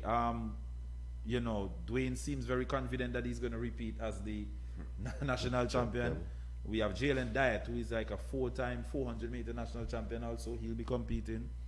On the female side, like I said, we were looking forward to the clash between Joella, Lanika, Joelina, Tyra. But Joella is out. Lanika is out. We still have Joelina, who is the defending 100-meter champion. She'll be competing, coming up against Tyra, who has been our prominent female sprinter this year. Tyra leads all sprints, 100, 200, 400. So she's looking to become the youngest ever national champion we've ever had in the 100, 200, and 400. Well, she won the 400 before at the nationals, but the 100, 200, she's never won that at the national championship. So we have Tyra Fenton, we have Jewelina Dowdy, we have Ketia Ambrose, who's a world junior qualifier, also competing. We have Alyssa Diet is back home. So the beauty about this nationals is a lot of young athletes, very, very young athletes. So this shows that the future for the transition is very bright. When you look at the athletes we have competing, the oldest athlete is probably 27 years of age, which is a good thing. So all these other athletes are between the ages of 15 to 21, so to speak. So it is a very good thing. For me, I was just asking the public, to come out and support. We did quite a bit of promotion this year than we usually did. Like my friend Mr. Louie said, he was there. But if you check the Facebook page, you would have seen certain things that now it's a social media time, so we utilize the social media and certain popular media platforms to push the nationals this year. So you would have seen we had some challenges leading up to the competition. We had the minister versus the president of the association, we had a few challenges that we did to try to promote the sport in a different light, because to be honest, you mentioned about the parents. Some of the times we have 150 athletes competing at the track, and there's not 50 parents on the stand. Wow. I've had parents drop athletes off to do track, to go and watch football. somebody else, go support somebody else, but not their own children. So we're asking the parents, to come out and support these kids, come out and support the youths. This is where our national team is going to be picked from. This is your chance to get to see these athletes. I mean, sometimes you see them at the Curfew Games on the TV. You see CJ and Joel in the Olympics or the World Champs. You won't see CJ and Joel, but this is a time to get to see the others that will be making that transition live, competing before your eyes. So you could say, I saw them run it when they were this age and that age. So start time is 3 p.m. both days. We have the main events tomorrow, the sprints, the 100 meters starts tomorrow. The finals is at 6:20. We have the 400 meters as well, the long jump male, the 1500 meter male and female. On the Sunday, we have the 200 meter sprints. We have our record holder and our Curfew gold medalist, Zonique Charles and Malik Francis, who will be competing on the Sunday in the javelin. I like to see more emphasis placed on the field events also, because we were talking earlier that a lot of times these athletes come to the track, like he mentioned, everybody want to be a quarterback, everybody want to be a sprinter, everybody want to be bold, right? So a lot of times they do not put these athletes into the field events. You see an athlete come and how they run you can see that they have some spring in their step. Take them to the sandpit, take them to the high jump. Right? If they kind of wait, they can't run, take them to the shot put ring, take them to the javelin, take them to the discus. But let me tell you something, and every coach can see those stuff. Where I'm see a guy, and every coach have and my eyes. that's the coach's eye. That's the coach's eye that you have to have. So that's why I mentioned sometimes you as a coach, you don't see certain things with your athlete. And another coach would see it and they will come and say to you, but like I said, yes, Louis said he's not bashing the coaches. I know that. I know different coach. I know different coach. It's not bashing, but it's the reality which we face. Right? And sometimes, a lot of times, these same athletes, they stay with these coaches for so long. And then a friend or a cousin will come to you. And then pass them. And then these same athletes now will now come to you.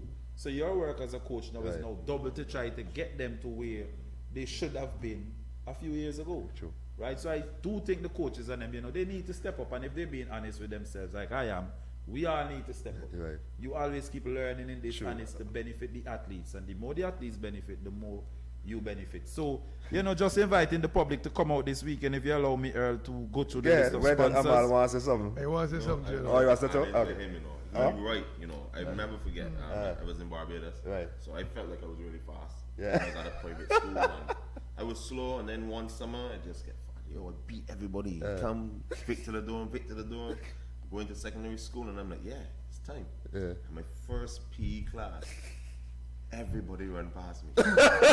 Everybody. I said, okay, no, done with this. And I stopped running. In fifth form, I remember I just started playing cricket full time, and in fifth form, the same people that left me, they couldn't leave me. And in my head, I was like, wow, if somebody had come and tell me, yo, this is how it is. You have to come and train and stuff, because when you get older, something will develop. It'll be different. And then in fifth form, I realized, hey, if you want medals, do everything. So when sports is finished and everybody, they had like something called division champion. Natalia, 80 something points. All the athletes say, yo, what happened? I said, yo, I did long jump, I did shot put, discus, I do all the field events. Everybody neglect the field event. A man win the 1, 2, and 4. I come third in the discus, second in shot put, I win this. By the time my points accumulate, I pass you. and that's something that the field event is very important. You have people who, as I said, we naturally have a certain build in the Caribbean that you could just look at them and be like, I saw a girl in fifth form, and I told her, hey, come and do shot put. And that was 2 years ago. And she came and do shot put. I showed her some things for like 2-3 weeks. And she went into school sports. I came late, and she ran, Miss Natalia, I come second. I was like, you come second? I was so shocked because it's like, she said, yeah.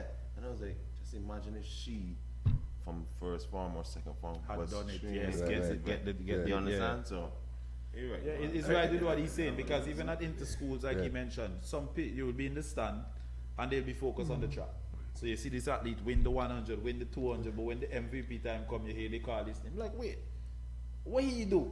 But this athlete, second in the high jump, this in the long jump, this in the triple jump, but you weren't paying attention to it, So it goes to show as coaches, you have that coach's eye. If an athlete is not capable of excelling in this, because listen, a lot of times you're born a sprinter, you can't make it. Those fast twitch muscle fibers, if you have more slow twitch and fast twitch muscle fibers, you're not gonna run faster than me. No matter how many times you sprint, So long as I do that little foundation that I need to do, and these are the athletes you need to keep in the sprints, and these are the ones you have the mid distance. If it was a situation where everybody could have sprint, we wouldn't have half of these events that we're having right now. True. Right? But if you allow me, Earl, too, before I take my leave, Let I jump in before I go there. Take no leave yet. Keep here saying about athlete, coaches, and all. But I would join this here. I heard him mention there are some challenges. President versus minister. How do you want to work? oh, she won. She won. We had a challenge, race a friend, race a parent, race in your work clothes to promote the meet. We had the minister came, warmed up, you know, did his thing. Shana Bangi? Yeah. Okay. The video's on the page, you know, Shana, she said she's better at the curve, but the race was on the straight.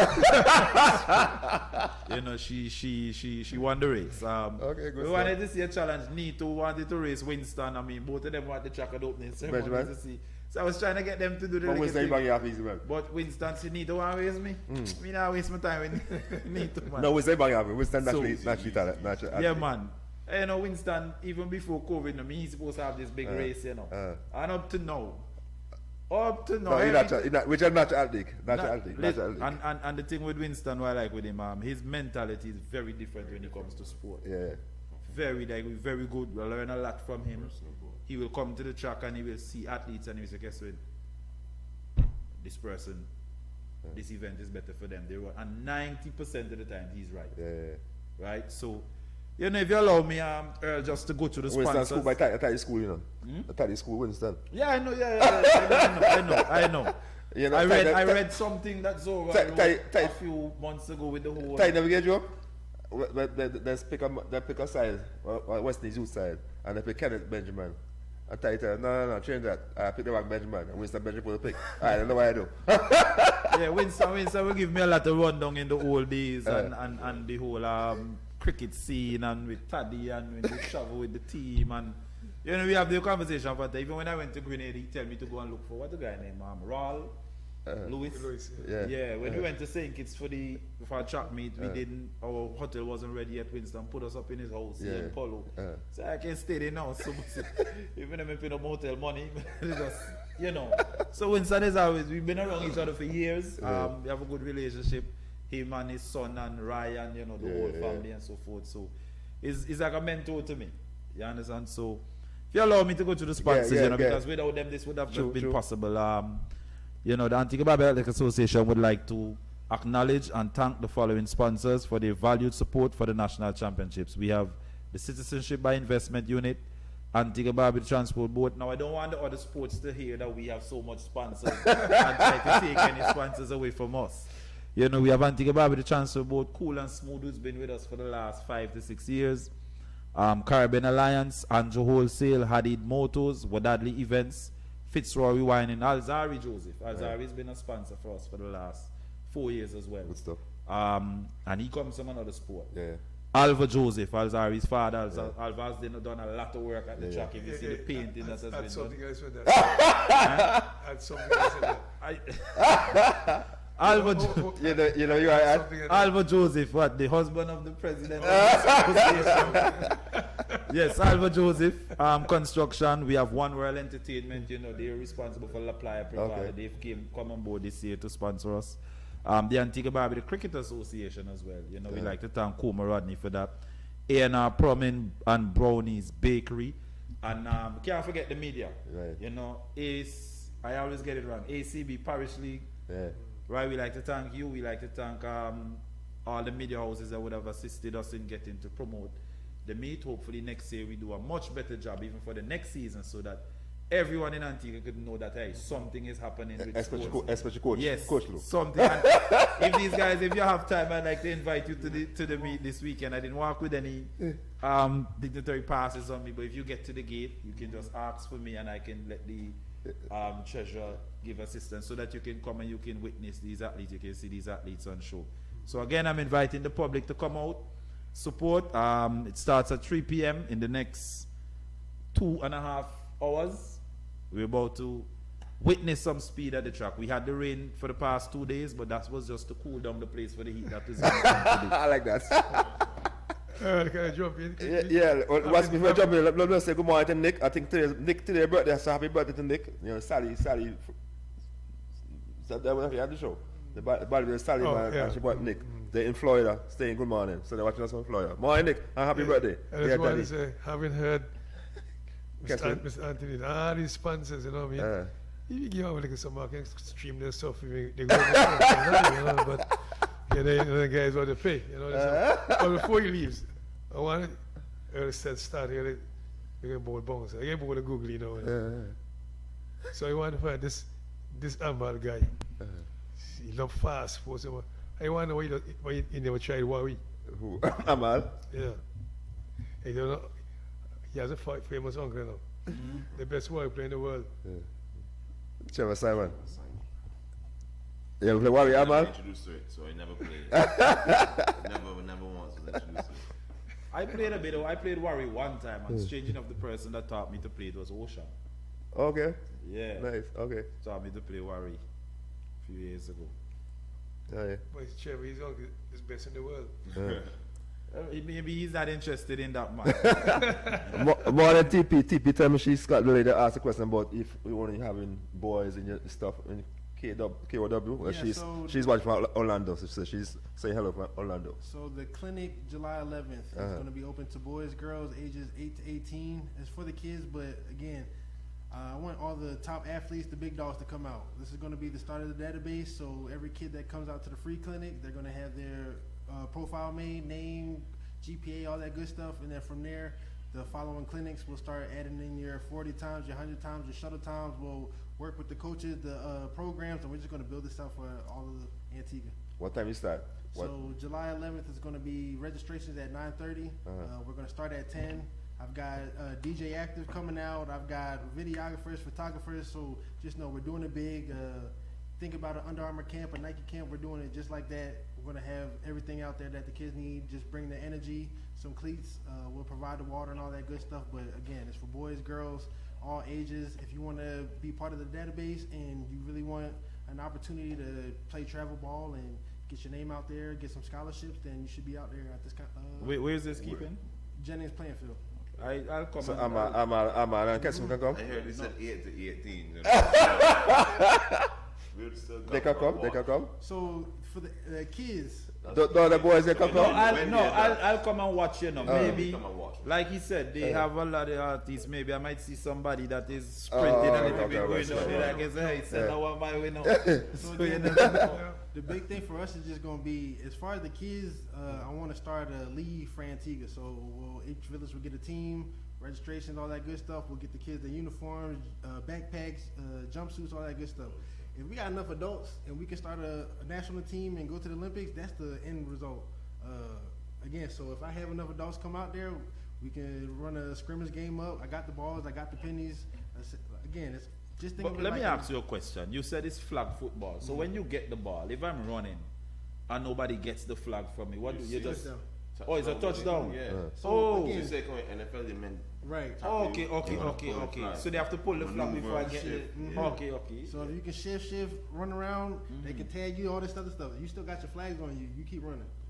Okay. So again, it's football, just a lot safer. No concussions, no contact. Speed and agility. Right. So much that's fun. a more fun than So regular Coach football. Coach Lou, I want to say something to you. I heard Kiss when Anthony said he coming to watch you to see who he can steal, you know? So I'm going to advise you, go to track and field today. Yeah. You might get to steal somebody. Oh, see something before he Again, I'm trying to build out an ecosystem. I'm not trying to step on no coaches' feet, no programs. I want to work with all the other programs. You got athletes, let me know. We'll add them to the database. And again, as long as they're getting going to these national tournaments, these showcases, they're going to the colleges, and they're representing Antigua, then it's a win-win for everybody. Just finally to add what he's saying before I leave, you know, because I do have to go continue the setup. What he's saying, you know, for the speed for the flag football, we probably have a lot of athletes there. When you look at, let me use Tyra again for an example. We have athletes the same age as Tyra, running 3 seconds and 2 seconds slower than her, right? And these athletes, even in the male category, like Wayne Fleming, when he ran the 10.7 and won the curve to gold medal, we have athletes his age. That's running 11.2, 11.4. So when you look at the disparity with them there, you know, what is going to take, like, you already see it's going to be very difficult. And these athletes are already 16, they're already 17. Right? So they're possibly, the truth is, not going to expel, not going to transfer that to the senior, the junior, senior ranks. So I think it's best to, get these athletes in a sport that can do that. It still bring national representation. It still get you out there, even get you a scholarship in that particular field, rather than staying in the sport that you're not excelling in. Graduate from school and then you go on to work at some supermarket when you go in there, see them unpack the bag or something. So it is a good thing for him, now to partner with him to pass these athletes on to him. True. Makes sense. We go up in 10 minutes, don't worry. So I'll go in 10 minutes time. That's safe for you? No problem. Don't go no over. In terms of your get, say where you go drop me say something. Get. No, I was saying that's very good, man. That's a very good idea. I think it goes hand in hand. You have athletes who probably, can't get to the next level, but they go and play flag football. I believe anybody could play flag Even your sport, even Right. handball, even handball. Yeah. Yeah. Bring them. But in terms of your handball, where you like to see the sports in the next 2 to 3 years? To be honest, I would like to see the sport at the Olympic. Alright, okay. Definitely, because you just got you and every country in the world have people that can do these 3 things: run, throw, and jump. Run, throw, jump. It's not like a special list, anything like for football. You need an extra. You just need to understand the game and put things into plan. Whatever we need to do, I would like to see it. I would like to see it at the Olympics. I would like to actually see Antigua carry a team to the Olympics. It's 2026. Right. Olympics is 2028. So you have 2 years to work on Whatever plans or whatever things need to be done to get there, that's where I'd like to see, because it's possible. So do you have to have like a regional tournament for Antigua to get there? Well, we had that tournament before, but then there's another one coming up. And other little tournaments. So those You just tournaments need make to it get the qualify. persons- Yeah. Okay. You just need to get the persons to play, and trust me, it's very capable, because we put up a good fight against teams who've been playing for years. Yes. Okay. That we don't know it. Yeah, Trinidad and those teams, they beat us, yes, but we got a lot Put of a fight. points, and we just started. As I said, we probably have kids in Antigua who faster than kids that in team. America that play True. football. Right. Not probably, we do. We have probably guys who could throw better than some. We just don't know yet. So, especially for this clinic, bring everybody. True. I'm gonna get his information, because I'm probably gonna tell my parents, okay, parents, hey, all the kids that play cricket, I want them to go there this weekend. You just never know. You understand? True. You have a lot of talent, and just never know. True. Right, and it's bigger than flag or any other sport. It's really about just being part of the database. Now these kids, for us, we make the kids sign up for their profile at the age of like 13, 14. So, life's gonna happen. You're gonna have girlfriends, boyfriends, good grades, bad grades, whatever's gonna come up. We don't know if you're gonna want to play sports at the end of your 4 years. But you have this profile now that, say you stop for a year and then you get back into it. I'm not starting from day one and start from zero. I got this profile. I just update it, put my times in, do the competitions, and like I said, it might be hard for the kids that are 16, 17 right now to get into it, but again, if we have more sports, then they can still be a national athlete and still put on for their country. Playing college ball in the States is not the end-all be-all. The end-all be-all should just be to represent your country, win some gold medals, put on, play your favorite sport, and again, have fun. So again, come out there, be a part of the database, be part of something bigger, because again, the way I'm in my head, I want to set it up like Pop Warner football. So each team would have their own registrations. They raise up their own money off of car washes, and family just putting money together, and then we take travel teams. You do the regular season, and then from that we do an all-star team, and then we go to the States. We go play. Like you said, to think that we're fast and all that good stuff is cool, but we're going to go to the States, and them kids that are 17, 18 have been playing since they was 10, they're going to bully us.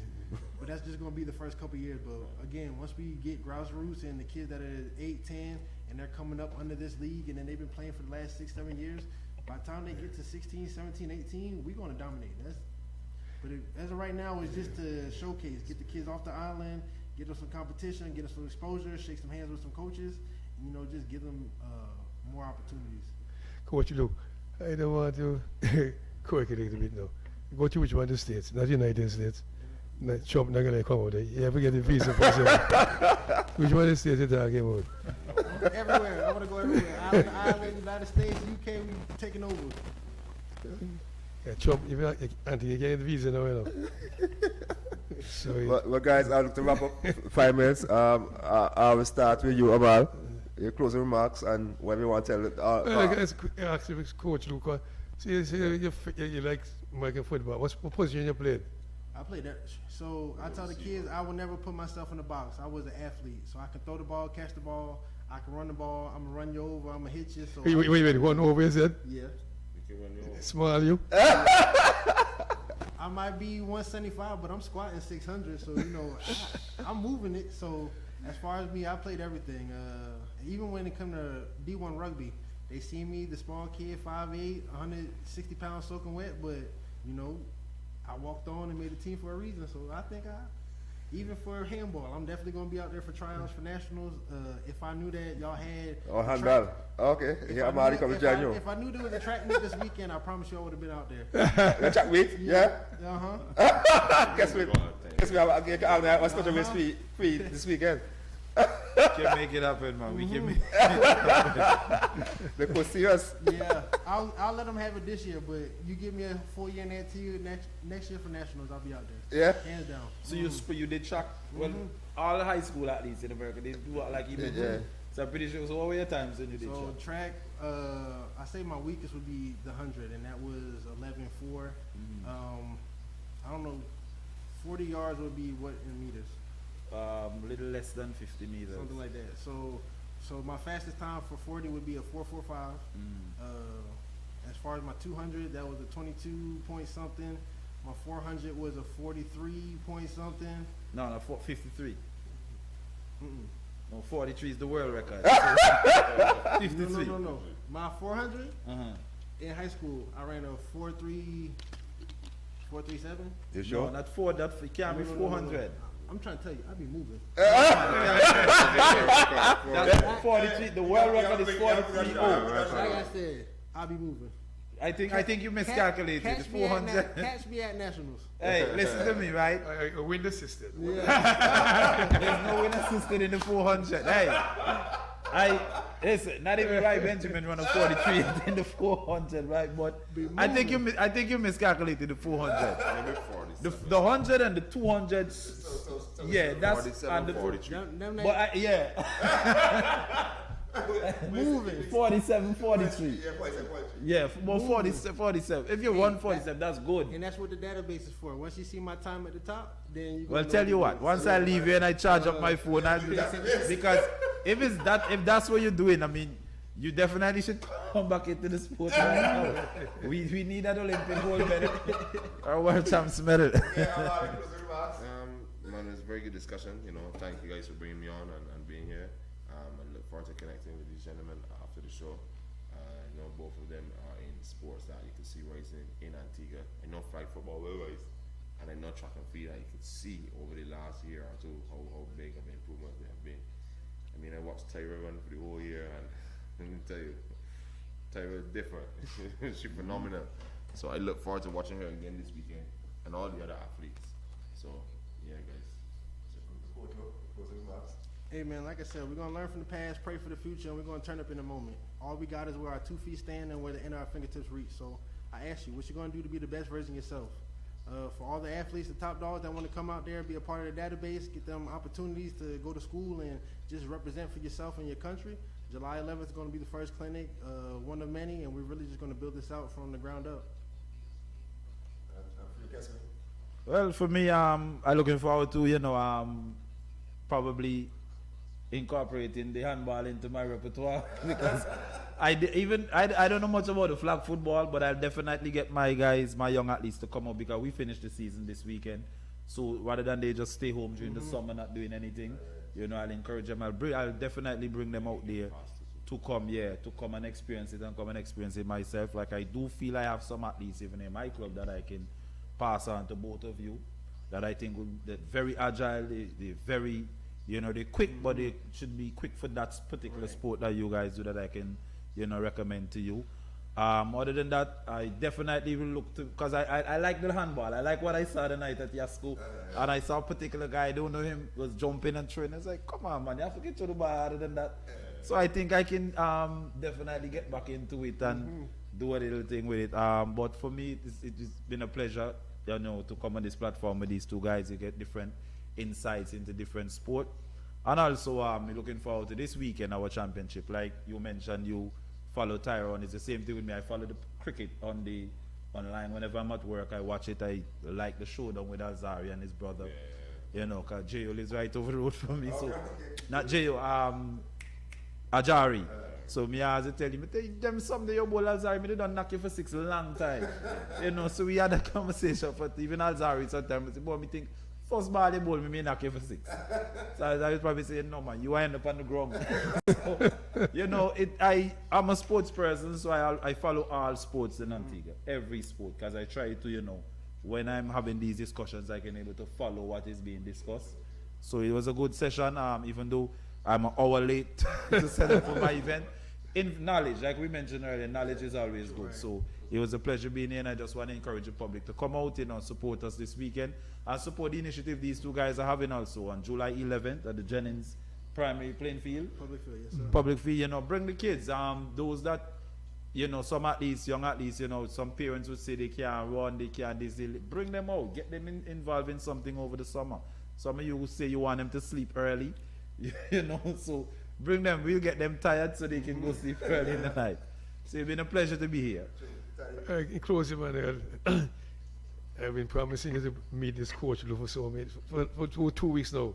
Say I want to go to Jolly Harbor, but when I get so busy sometimes, I don't get to go to check in him. But I can get his number today, because I must tell our good friend Amal, he's family. Connected to listen, so but I might be a Yankee, but I don't live in Jolly Harbor. I stay in Bowling. don't get it twisted. No. All right, so looking for me. we'll catch up with him. All right. Well, I think we had a good thing going today. Yeah, I was going to show guys. I just want to say thanks to guys for showing that the insight, that the information pass. And as I tell Kesson, I want to stake on the information pass. He'd be a part of it and like it. So I don't want to say to the public, come out and watch some good athletics this weekend. Saturday and Sunday start that shape and just so come and support athletics, man. You have to go on Facebook and big up, but now the time to spend the money and come and support local stars, which go a long way. Support is important. So I want to make a Mention Earl, if they're worrying about the stand that we don't have the tent, we have a big 20 by 40 tent that is covering the stand, so you won't be in the sun.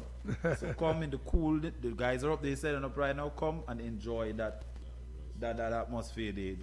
The venue is looking very nice right now. True. It was a pleasure. We definitely could have you back down the road closer with some of the teammates for handball and stuff to get more feel about the sports and stuff. It's so very interesting. So we definitely have back. Guys, I Jingle your keys and get in gear with a car loan from ACB. Drive away with a loan that fits you. Get up to 100% financing and 10 years to pay on a new or used car. Plus, get a pre-approved credit card. So rev up and get in gear with the Simply Smarter loan. Call or visit us or go to acbonline.com for more. ACB Caribbean, simply smarter banking.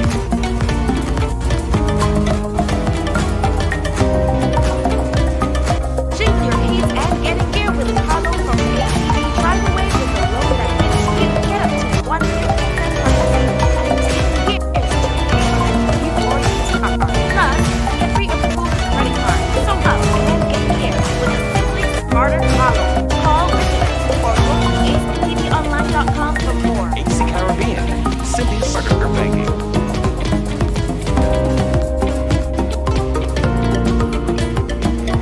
Jingle your keys and get in gear with a car loan from ACB. Drive away with a loan that fits you.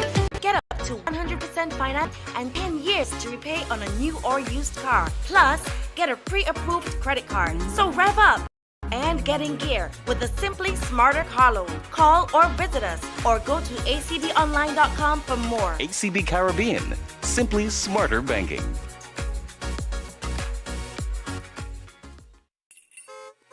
Jingle your keys and get in gear with a car loan from ACB. Drive away with a loan that fits you.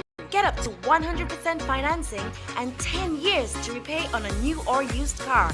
Plus, get a pre-approved credit card. So rev up and get in gear with the Simply Smarter car loan. Call or visit us or go to acbonline.com for more. ACB Caribbean, simply smarter banking.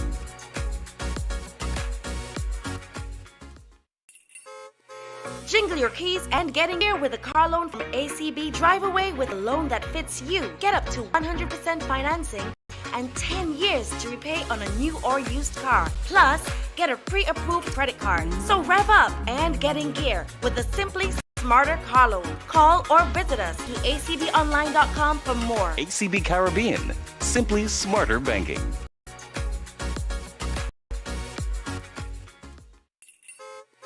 Jingle your keys and get in gear with a car loan from ACB. Drive away with a loan that fits you. Get up to 100% financing and 10 years to repay on a new or used car. Plus, get a pre-approved credit card. So rev up and get in gear with the Simply Smarter car loan. Call or visit us or go to acbonline.com for more. ACB Caribbean, simply smarter banking.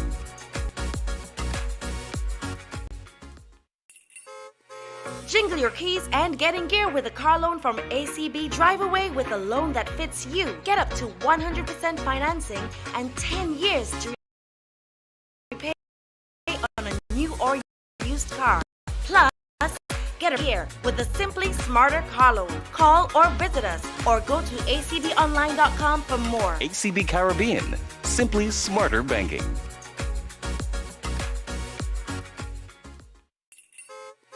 Jingle your keys and get in gear with a car loan from ACB. Drive away with a loan that fits you. Get up to 100% financing and 10 years to repay on a new or used car. Plus, get a pre-approved credit card. So rev up and get in gear with the Simply Smarter car loan. Call or visit us or go to acbonline.com for more. ACB Caribbean, simply smarter banking.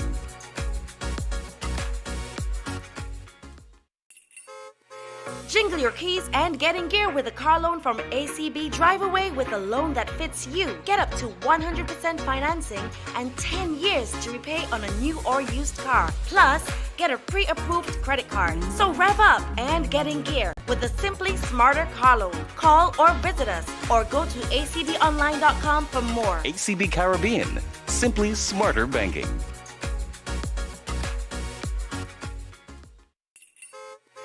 Jingle your keys and get in gear with a car loan from ACB. Drive away with a loan that fits you. Get up to 100% financing and 10 years to repay on a new or used car. Plus, get a pre-approved credit card. So rev up and get in gear with the Simply Smarter car loan. Call